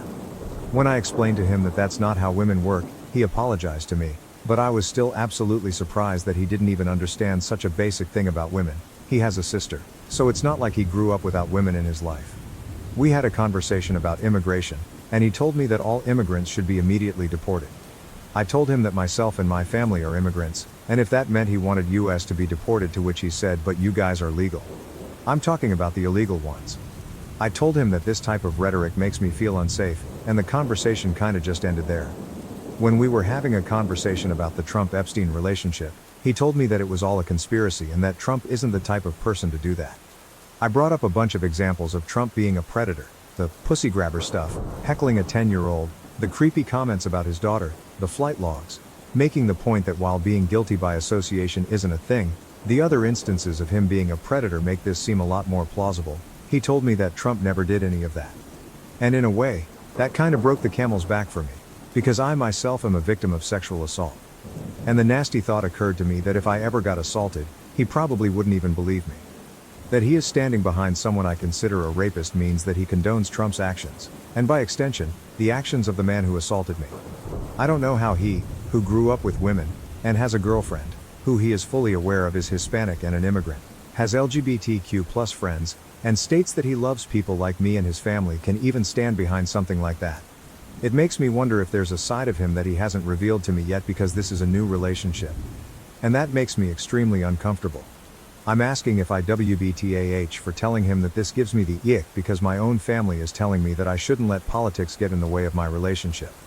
That Trump wants people to fight each other, and that I shouldn't let Trump win. But I really don't know. Can I get some advice? Relevant comments. Cat Peacematologist, NTA. He may be speaking out of brainwashed ignorance, But even after offering your perspective, he tells you that you're wrong. If you stay with him, you will never stop having to educate this guy, and he doesn't really want to be educated, OP. Yeah, I can agree with that. Every time I invite him to do his own research, he'll always pull up a pro-Trump article and use it as evidence that I'm wrong, or ask me multiple times where I'm getting my resources until I doubt myself. He's been asking me to promise that we wouldn't let our differences in beliefs cause problems in our relationship, and I feel like I'm being babied a bit. It's been really stressing me out. Because aside from that, he's really nice to me. And a lot of my family is excited about meeting him and his family. Breaking up with him after I just announced I was dating him would cause even more problems for me, but the more I think about it, the more I realize that it will probably be for the better. I think I'm okay with carrying through with it. I'll talk to him when I see him later. I'm not really excited about it because we go to the same school. Update. Hey y'all, update here. I didn't really expect my last post to blow up or for people to tell me that this is a justifiable reason for ending a relationship, so thank you for not being judgmental. A lot of people were asking me what country my family came from, so I'll just say it since I don't think that's identifiable information. It's Venezuela. If you don't know what's happening there, then I envy you. Also, shout out to those PPL who thought this was AI generated. I find it kinda sad that this has pretty much become the state of Reddit now. Like, if you think something's AI, just don't engage with it. That's what people who post AI want from you. Don't let them win. Now on to the update. I spent the last couple of days with my dad, who was visiting me, and deleting social media and muting a bunch of politics-related stuff because I've come to realize that regularly listening to people talk about how people like me ruin the country and how we don't belong here isn't really good for my mental health. And neither is dating someone who openly admits to supporting that group. So I talked to, now ex-BF. I went to his room instead of inviting him to mine because I knew that if I let him in my room he would just refuse to leave until he convinced me, and I wanted to keep the power of removing myself from the situation at any time. We live in a college dorm. Firstly, I should say that I admitted to him on the day that I made my first post that him supporting a known rapist is hurtful to me because him tolerating that behavior makes me question if he's tolerant of the POS who assaulted me, and thus, I see him in a different light, and he sent a very long text message just telling me that it hurt his feelings and that he does care about me being SA'd. I didn't really understand though, because he votes for a P***say grabber. It boiled down to, I feel terrible that you see me as the type of person who'd be okay with rape, because I'm not okay with it. I acknowledge that I might have been an AH to say that, so I started that conversation by apologizing to him and then following with me just telling him that I want to end the relationship and going back to being friends. I don't think I meant the friends part though. You can't have your cake and eat it. I can't be your friend if you affiliate yourself with a group of people who regularly shit on me. He tried to convince me to stay by saying that he really loved me and cared about me and respected my opinions. That we shouldn't let politics get in the way of our relationship. I responded that I can't change what he believes and that I value a person's beliefs and the group of people they associate with as a method of how I judge their character. I've already judged him. I don't like what I see, and therefore, I've lost my feelings for him. He told me I was making a generalization. I told him that while it is true that I might be making a generalization, we can't change the fact that in this landscape of politics, many of my rights are in the chopping block, and that I'm already starting to resent him for not really feeling listened to when I try to talk about how anxious it's making me.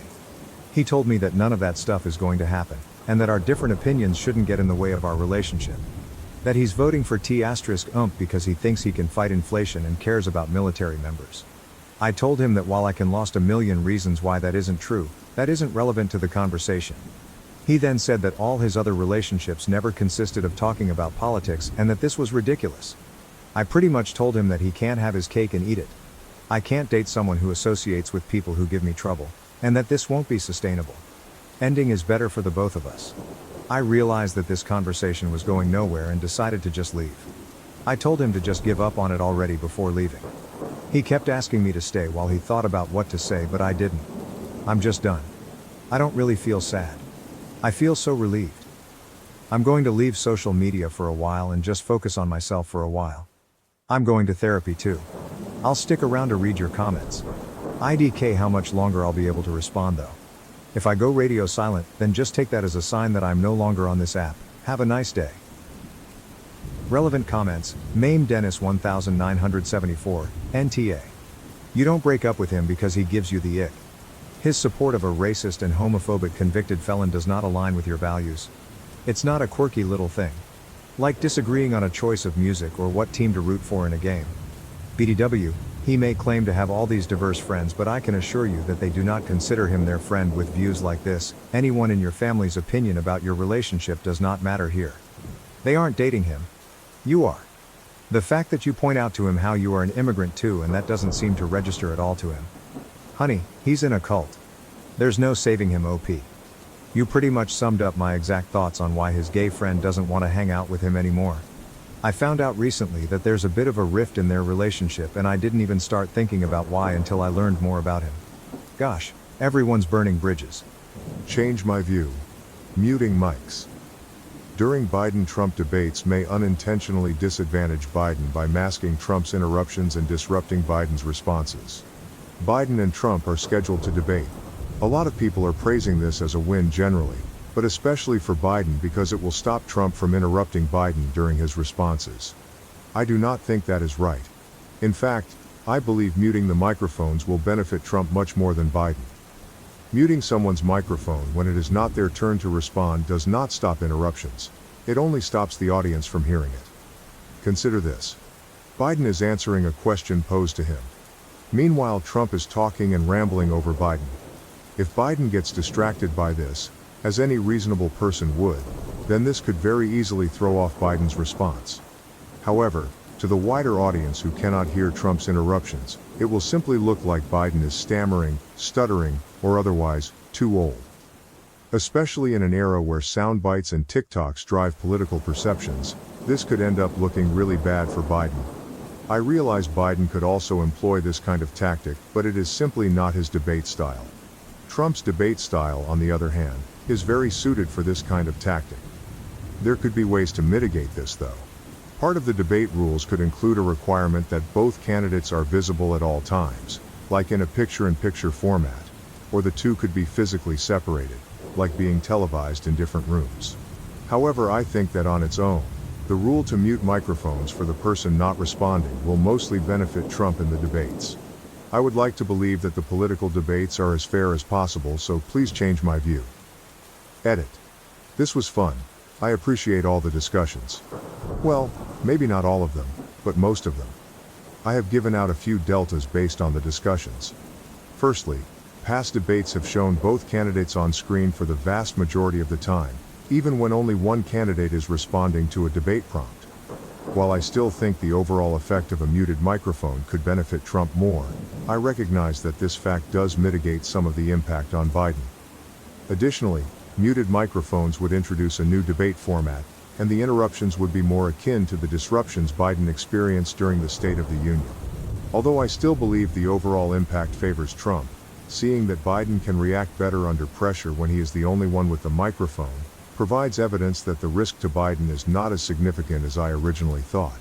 Furthermore, Trump's ego might not allow him to take advantage of the muted microphones, or it may even irritate him to the point that the audience sees Trump react negatively to being muted. While I am fairly sure Trump can hold himself together better than this scenario suggests, I concede it was not something I had considered originally. Ultimately, we will have to wait and see how the debates unfold to truly understand the impact of these new rules. Thank you everyone for the engaging discussions. Ultimately, we will just have to wait and see for ourselves. Thank you everyone. Moreover, Biden and Trump have agreed to debates on June 27th and September 10th. On Wednesday, Trump's campaign also called for 2 additional debates, one in July and another in August. The former president later posted on Truth Social that he would accept a Fox News debate on October 2nd. Biden's campaign did not confirm that the president would attend any debates other than those hosted by CNN and ABC News. First, why are you so sure that Trump rambling off on the side is going to throw off Biden? You treat it like it is a guarantee when nothing suggests Biden even has a tendency to be thrown off by side comments. Your entire premise is based on something that has never happened, and there is no evidence that it would happen. So no, I do not think this style of debate actually benefits Trump. Additionally, this strikes me as something easily anticipated and prepared for. Biden had little issue dealing with this behavior from Trump last time, and his team can easily prepare for this part of the debate prep this go-around. If anyone on Biden's team had thought this would be a hindrance to his performance, they would not have included it in his list of demands for the debate. Moreover, the interruption thing annoys me. Yes, Trump interrupted a lot more, but it is usually stated as if Trump was the only one interrupting. For example, the final debate saw Trump interrupting 34 times, and Biden interrupting 17 times, not counting a word or so thrown in that did not interrupt anything, but multiple words that were trying to talk over the other. That microphone shutoff is needed for both candidates. Furthermore, you have already received enough answers about your concern. I would like to highlight why your concern just does not hold enough weight. The debates are pure trash. We all know that the network airing the debate is not going to ask any real questions. Does it matter if they argue about a nonsensical question? What percentage of Americans are undecided but will vote? What percentage of those live in a state where their vote counts? 5%? Less? Who is this debate for? Having the internet ask questions and then selecting the questions based on upvotes would solve the first issue, kind of. However, they would be answering questions about aliens and reparations, so not exactly. The second issue would be a great question to ask, but we know that is not going to happen, and we know nothing is going to change. We also know politicians are the best of the best at talking without saying anything. We might as well have a debate with Joel Osteen and Ken Copeland. At least those two do not have dementia. In closing, this exercise is pointless. I am still going to watch though. I have to admit, all this press Trump has been getting for losing his marbles is fascinating. I am pretty sure it is just the Democrats' way of deflecting Biden's faculties, but it is worth a couple of hours to see if they are digressing similarly, or if it is a one-horse race. In addition, politics in the modern age is rarely about changing anyone's mind about the issues. Instead, it is about motivating them to come out and vote, or making rebuttals to reasons the other side uses to try to discourage votes. Basically, turnout is everything. Debates will of course only motivate the kind of people that watch debates, but that is non-trivial, and even a percent is huge. Responding to this, I hear what you are saying, and on principle, I would agree. However, I think we have enough evidence to prove they do not care about people coming out to vote. Somehow Reddit has forgotten exactly how the Bernie ordeal went. People on here seem to be convinced he did not have a chance to win. That is absolutely false. If the Democrats really wanted to win, they would have given him the nomination. This year, if either party wanted to win, they would have pushed other candidates. But they cannot, because they are all getting paid by big money to keep the status quo. They cannot let someone up there who is going to make sense, talk about facts and focus on the big issues. Everybody would vote for them. Every change they would make would cost big money, billions of dollars. The rich have a stranglehold on our economy, and they love it. Every major problem we have is big money's fault. Any correction would negatively impact the rich. They are not going to let that happen, and the politicians they pay are no different. The rich are paying both sides of the aisle. They do not care which candidate you vote for, they win either way. Vote, do not vote. Wear an Andrew Yang, Alexandria Ocasio-Cortez, or Bernie t-shirt. Try and talk Mark Cuban into running, or Jon Stewart. It will not matter. They will never allow it to happen. At this point, striking and boycotting are the only tools we have that could work. My guess is they would come down on us like we are Gaza if we tried. Additionally, I was really with you up until you mentioned dementia, so I am just going to choose to ignore that, because we will not agree on that.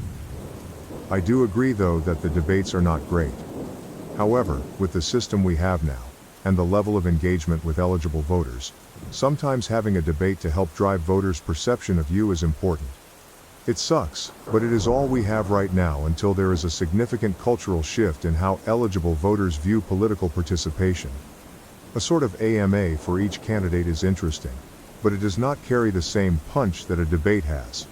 I imagine the AMA, for lack of a better descriptor, not that it would necessarily be on Reddit or something, would be similar to a virtual town hall style debate, which we have seen plenty of, and they do not carry the same level of weight that a debate can for the casual undecided voter. Furthermore, it would still be a debate. I am just saying, NBC could read the questions that citizens submit and always ask the questions with the most upvotes, instead of reading the questions their advertisers submit, which is exactly what we get now. I am not following you on the dementia thing. Have you not heard the news about Trump having issues? Are you unfamiliar with Biden's issues? Would Alzheimer's work better for you? Moreover, Assuming Biden has not declined too much from age, which he does not seem to have, then he is still a highly trained public speaker and debater. I am nowhere near that level of training and do not find it difficult to tune someone out if I am talking, so I would find it difficult to assume most people as trained as Biden would struggle at all, especially for people who use tactics like the Trump team does. Morality, ethics and politics aside, the Trump team beautifully exploits human social weaknesses to such a ruthless extent. Flooding your mind with every form of gish gallop is a very common tactic for them, and you would be at a loss to lose a single drop of attention to it. An opponent continuing to quietly ramble during your turn needs to be ignored for similar reasons. If the audience cannot hear it anyway, you do not need to respond to it, and you should not waste time even processing the audio, as it is likely to only result in a loss of quality to your own arguments. Granted, this hinges on Biden just taking what would otherwise be an easy counter. However, Trump is a master troll and comedian, and probably one of the hardest people in human history to ignore. I cannot exactly vote for Trump since the Republicans are actively calling for my death, and I still have to give him major credit for his tactics and being able to play the apparent fool. For example, people laugh at him for so many bankruptcies, but he is probably thrilled with the overall results, and as far as I know has not tried to argue against the perception of his incompetence there. Which, for as often as he broadcasts his insecurities, it should be very telling how he feels about the reality. So often even into his old age, as it has become less of a choice. Because of that, I think I partially agree with you. I doubt anyone else is willing to and could really pull off a significant off-mic distraction in the middle of a presidential debate as well as Trump could. Now I am much more interested in the debate just to watch Trump's tactics when he is muted and how Biden handles it. Lastly, nothing will stop interruptions. Biden already needs to prepare for that, so there is no change in that regard. Whether the microphone is off or on, Trump will try to interrupt and affect Biden. However, if the microphone is off, Trump cannot interrupt the audience from hearing Biden. Whether he stays calm or not, the audience will only hear him responding and will only see Trump trying to interrupt him. That is a benefit for Biden, as it makes it easier to ignore Trump, knowing that nothing he says is actually reaching the audience. What is more, the fact that Trump cannot be heard by the audience may bring another benefit. He may get triggered enough to do something foolish. Trying to come and talk to Biden's microphone, trying to scream loud enough to be heard, all of that will be a positive outcome for Biden. Highlight comments. To begin with, one sentence in the post states, especially in an era where sound bites and TikToks drive political perceptions, this could end up looking really bad for Biden. To this, one comment responds, I do not know. The "will you shut up man" is a classic. The original poster agrees, but they argue that addressing interruptions could potentially look weird to the audience. Additionally, addressing the interruption would take time away from Biden's response, and the fact that Biden would still have to address the interruption means he has to prepare for that, which takes away time to prepare for other issues. When asked, why would he need to address it? The original poster responds with a good question. They clarify that addressing the interruption could take any number of forms, such as actually responding to what Trump says, or even just taking a moment to pause to regather thoughts because the interruption threw off his train of thought. They assume that all interruptions get addressed in some way, meaning that when an interruption is created, the person being interrupted is no longer able to simply carry on with their response as if nothing happened. There is always a little bit of a distraction that manifests physically, such as a pause or even a facial reaction. A reply to this comment adds, there were a few things that came out of that one. Stand back and stand by too. Another reply states, no one who was not already completely pro-Biden was impressed by that. Moreover, part of Trump's way of debating includes getting a gotcha moment in those types of debates, and it will be harder for him to get those moments. A reply to this comment suggests, he is going to complain his free speech is being violated once they turn his microphone back on. Another reply adds, if he wants to spend his microphone time complaining, that is less time for him to actually address the questions asked. A third reply states, you have to stop conceiving of such people as capable of being rescued by outside forces. They are the only ones who can free themselves of the cult if they choose to.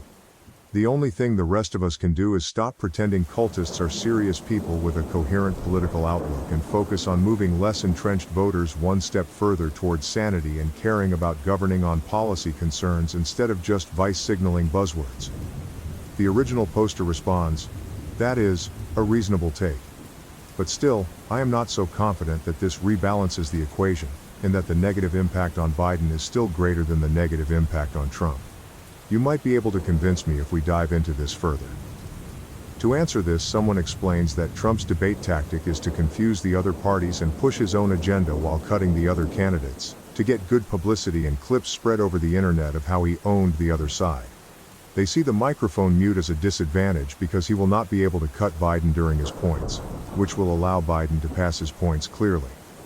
Biden is more like a debater who comes with prepared points, while Trump adds stuff along the way, which benefits from open microphones as they can be delivered in the moment.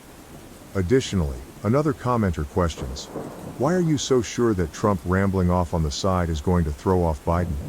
You treat it like it is a guarantee when nothing suggests Biden even has a tendency to be thrown off by side comments.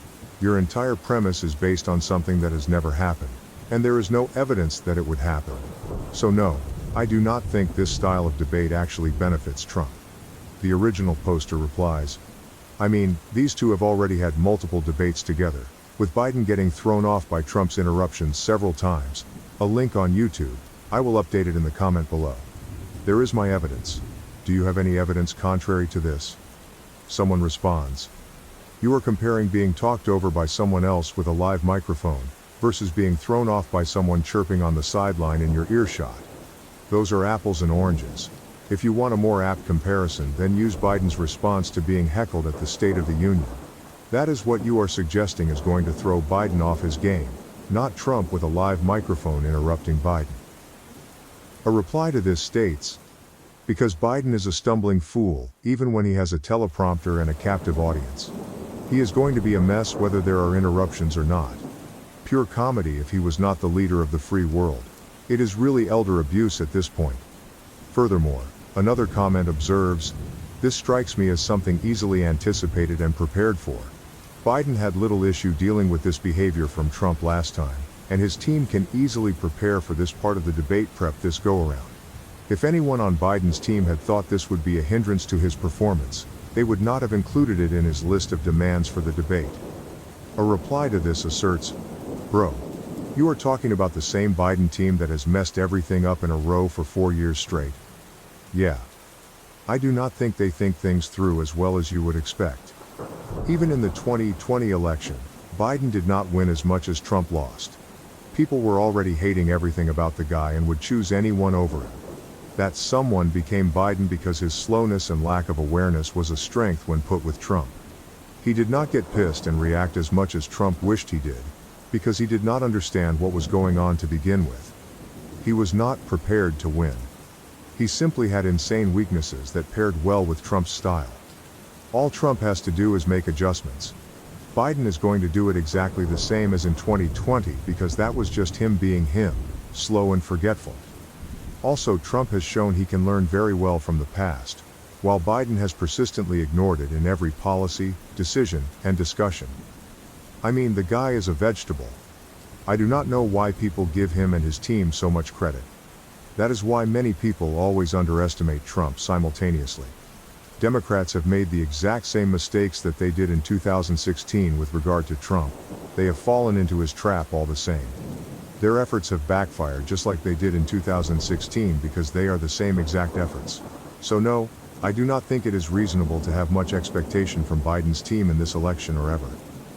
The original poster responds, "Sure, but even if Biden is prepared for the interruptions, the microphone rule does not prevent the interruptions from happening. Biden could be just as prepared for interruptions with microphones muted or not. The point is that muting the microphones does not stop the interruptions. I hesitate to accept that, because they asked for it, it must be good. Political mistakes and miscalculations are made all the time. It certainly strengthens the case for Biden's team, but it is not sufficient to change my view on its own merits." Another person elaborates, "The microphone rule does not prevent the interruptions from happening, means they stop the television audience from hearing said interruptions. If Biden is prepped, so said interruptions do not disrupt his flow, which his team could easily make part of the debate prep, then having the microphones muted provides only disadvantages to Trump. I hesitate to accept that, because they asked for it, it must be good. means fair. But given that the people supporting Biden are some of the top political strategists in the Democratic Party, it is fair to give them the benefit of the doubt on decisions. Unlike 2016, where Clinton did not correctly prepare for how Trump would behave, Trump is a known quantity now. The Biden camp knows how he will try to debate, and that is going to be part of any debate strategy they develop. We saw it in 2020. The most iconic moment was Biden's, "Will you shut up, man?" The Biden camp knows what to expect, and will undoubtedly have that be a major part of their planning. If I had to pick your or my judgment on how to best structure the debates versus theirs, I would pick theirs every time. Am I the A for insisting my son call his grandmother Mrs. Smith instead of grandma because she refuses to accept me as family? Original post, September 3, 2020. My relationship with my mother-in-law, Mrs. Smith, is crap. She's cold to me because I kept my last name, Miller. She says I'll treat her like family when she wants to be part of it. She calls me Jake's friend. My husband Jake loves me all the same. He doesn't bother standing up to her because it's a way for her to start a fight. We rarely talk to her. She makes no effort. Neither do we. Jake and I had discussed whose last name our kid would have prior to the birth. He initiated the conversation. I'd left the decision up to him. After the birth, the families visited the hospital. Jake asked what our son's last name was going to be. I told him it was still his choice. He smiled and said, "Little baby Miller, I like it." He filled out the paperwork. Mother-in-law looked livid. She started asking questions, but my dad started crying. Both of my brothers have died.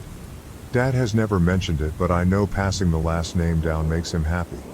Neither Jake nor I anticipated this, nor did it for this reason, but it was sweet all the same. After she left, mother-in-law let people know what I had done and how now she wouldn't feel like a grandmother. A month later, a sister-in-law announced her pregnancy. Mother-in-law said, "Finally, I'll feel like a grandmother." Again, my husband didn't say anything, neither did I. Our son started talking. During a video call, where my mother-in-law did nothing but gush about sister-in-law's daughter, who is adorable, Jake was trying to get the baby to talk. Son lost interest. I took son, and Jake let mother-in-law ramble some more before ending the call. Mother-in-law said she wanted to say bye to son. Jake turned the phone. Mother-in-law said, "Say bye to grandma, make son say it, I'm grandma now." I snapped inside, so I said, "Say bye, Mrs. Smith." My mother-in-law's face dropped. Jake turned the camera away and said bye quickly. He laughed, said I was awesome, but we better put our phones on silent. The only call to text I responded to was the other sister-in-law, who said I didn't need to go out of my way to be nasty. That mother-in-law went around saying how excited she was about son, lie. That her initial comments were understandable because I talked Jake out of tradition, I did not, and that I'd hurt mother-in-law. Mother-in-law needed time to adjust. I said, "Thank you for your input." Mother-in-law texted eventually saying I'd really upset her. I said, "Here I was trying to respect the importance you feel to last names. You've said multiple times I'm not family because of my last name. You made it more than clear that's the reason my child doesn't make you feel like a grandma. Now you'll be known as Mrs. Smith." She said sorry. She didn't mean it that way, but that my dad's reaction was an example of how important last names are. I now had to forgive her because of my family. It made me angrier that she brought my dad into this, and I can't tell if I'm being the asshole or not. Edit. Thank you again to everyone who gave awards. It was very kind of you and I do appreciate it. Jake is home and I had him read the post. Some of you really cracked him up. Some made good points which we have discussed. Apparently, he also got a text from his sister and asked how much money she got from mother-in-law for telling me off. He also made sure to tell sister-in-law who had the baby that we hold nothing against her, should mother-in-law try to spin it that way. She knows mother-in-law better. Jake would also like to tell those who are telling me I should take his name that he disagrees and he's not about the sexism you're spewing. Though he does now want to send mother-in-law a Christmas card from the Millers. Edit 2. You guys are being great. I woke up to many more responses than I anticipated. Thank you. Just to clarify, my son will not be calling mother-in-law Mrs. Smith. They barely have a relationship as he's still a baby and mother-in-law makes no effort.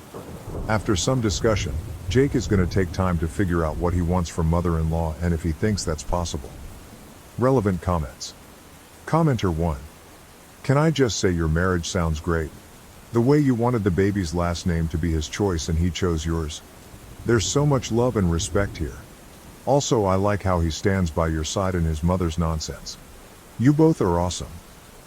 Not the AOP, I just assumed our son would have his. He brought it up. He said it was fair since I was doing all the work. He said if he pushed a human out of him he'd want to put his name on it. Which makes me laugh. I still let it be his choice because regardless of his name, I'm gonna love this kid. If we have a second, I may insist they get his last name. Seems fair. I am a very lucky woman, but it should be noted he wears his gross shoes through the house, so not perfect. But he says I sleep like an MMA fighter, so I suppose we're even. OP responds to a comment that answers many points. Here. I don't see a reason why you were angry when she told you about your father's reaction.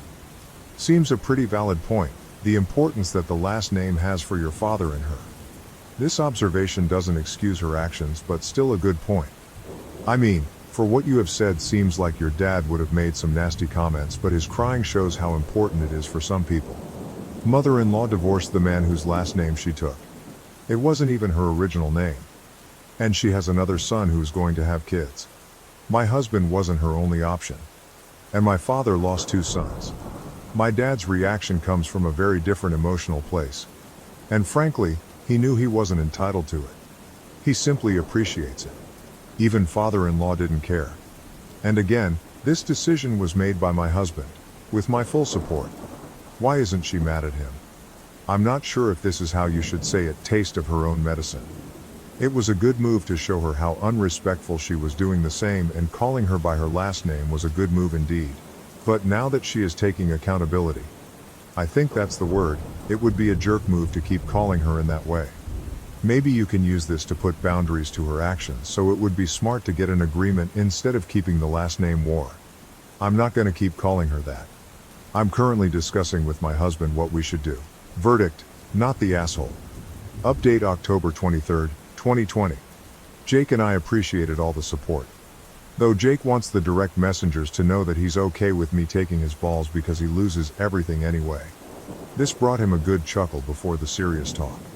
We both also want to be very clear that taking his name was never on the table, nor does he care. I also want to say I know how great Jake is. Though since the post he's been demanding, I thank the world's best husband anytime he does something for me. His humor is my favorite part of him. Because it's his mom, I let him decide how to handle it.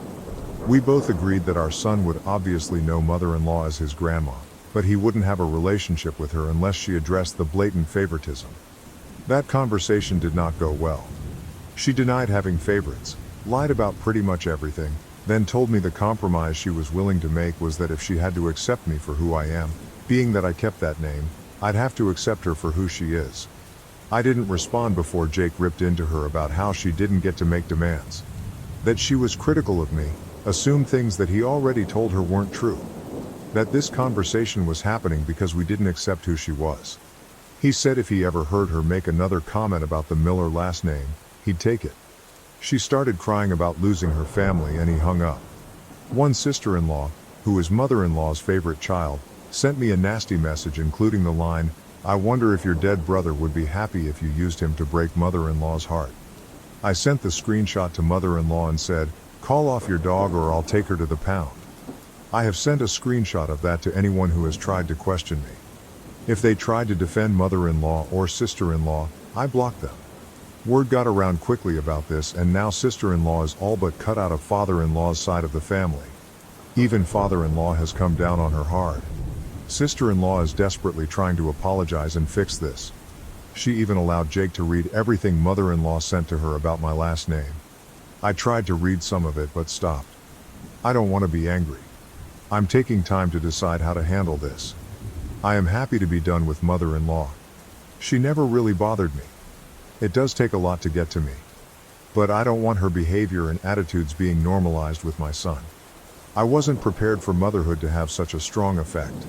Jake did admit he gave son my last name for my dad. Years ago my dad asked if Jake was gonna propose to me. Jake said if my dad wanted to know he would give him a heads up, but he wouldn't ask for his blessing or permission. In many more words, Dad said he never had any expectations of that. He didn't worry about gender roles, though he was glad he would gain a son again. Jake didn't feel obligated. He just wanted to do that for my dad. Sincerely, thank you all. Edit. Hey everyone, I did not expect to wake up to the amount of messages I did. I appreciate them all. Jake takes both the compliments and the insults. As do I. I also want to clear up some questions. Yes, this is real, but I'm not going to prove that. Mother-in-law took father-in-law's name. They are divorced. They have 2 daughters and 2 sons. Brother-in-law intends to have children and will pass on the Smith name. Sister-in-law has a daughter who has sister-in-law's husband's name. Sister-in-law also took his name. The youngest sister-in-law is the one who sent the text. I'm not going to apologize for how I spoke to mother-in-law after she encouraged her daughter to use my brother like that. There is text proof that mother-in-law did this. Sister-in-law showed Jake. I have no intentions on seeking therapy or a relationship with either of them, and that's the most that can be asked of me in this upset state. If when we have a second child, I always intended for them to get Jake's last name. Jake knows and is cool with it. Jake is willing to be called by my last name, but I doubt he'll actually change it. Neither of us is willing to do paperwork out of spite either. Yes, I still cry remembering my dad crying about this. I always assumed Jake did this for this reason. He really is a great man. Relevant comments. Commenter 2. You've got yourself a great husband. Not a lot of people could stand their ground like he did. Good luck to both of you and your little son OP, he's always been able to stand up for himself. I won't say it didn't get to him, especially what his sister did, but he just runs it out. He may also make himself a world's best husband t-shirt if he sees more compliments. But he does deserve it. And thank you. Commenter 3. Would he consider changing his name to Miller, or would that just pour more gasoline on the fire? OP. Yes, he would, but he tries not to let anger make his decisions. I also don't think he would because of the paperwork required, and he does everything he can to avoid it, including bribing me to do it. Commenter 4. That line? Call your dog off or I'll take her to the pound so bloody good. OP. I didn't mean it violently either. Just keep your yapping dog in your yard or I'll make it someone else's problem. Sister-in-law is still yapping, just more whiny now. I don't think she realized her family would draw a line in the sand. The majority aren't necessarily taking our side, but it's clear they're staying out of it because defending her isn't really an option. Commenter 5. I'm glad OP and her husband feel at peace, but Jesus fucking Christ. They need to go NC with the mother-in-law before she can damage their child with her favoritism of the other grandchild and her general unhinged pettiness. Commenter 6. 100% unless mother-in-law's behavior takes a complete 180, OP's kid will notice the favoritism and it will hurt. I can say from experience, my dad's sister was the favorite child and by extension, her kid ended up being the favorite grandchild, and my Nana wasn't shy about it. My other grandmother actually took her aside at one point and told her that I wasn't stupid and eventually I'd be old enough to notice the blatant favoritism and choose how I wanted to deal with it. Sure enough, I got to age 16 and sent my Nana my prom photos on Messenger. She ignored them completely, not even a "you looked great" message, while at the same time posting my cousin's prom photos all over Facebook talking about how beautiful she was. I blocked her and I haven't bothered speaking to her in the 8 years since. It was the straw that broke the camel's back after a decade and a half of my cousin getting better presents, dictating all our outings, getting her way with tantrums, and being automatically believed when she would get me in trouble for things she did. Commenter 7. Same thing with my grandmother. She treated my dad's sister's children so much better than us. She was awful to us growing up while treating them like princesses. It's funny now how much she has changed her ways now that we are all grown and she finally realized that my cousins are shit. It's a bit too late now. She needed to treat us better as children, not pretend all is well now that we are all in our late 40s and 50s.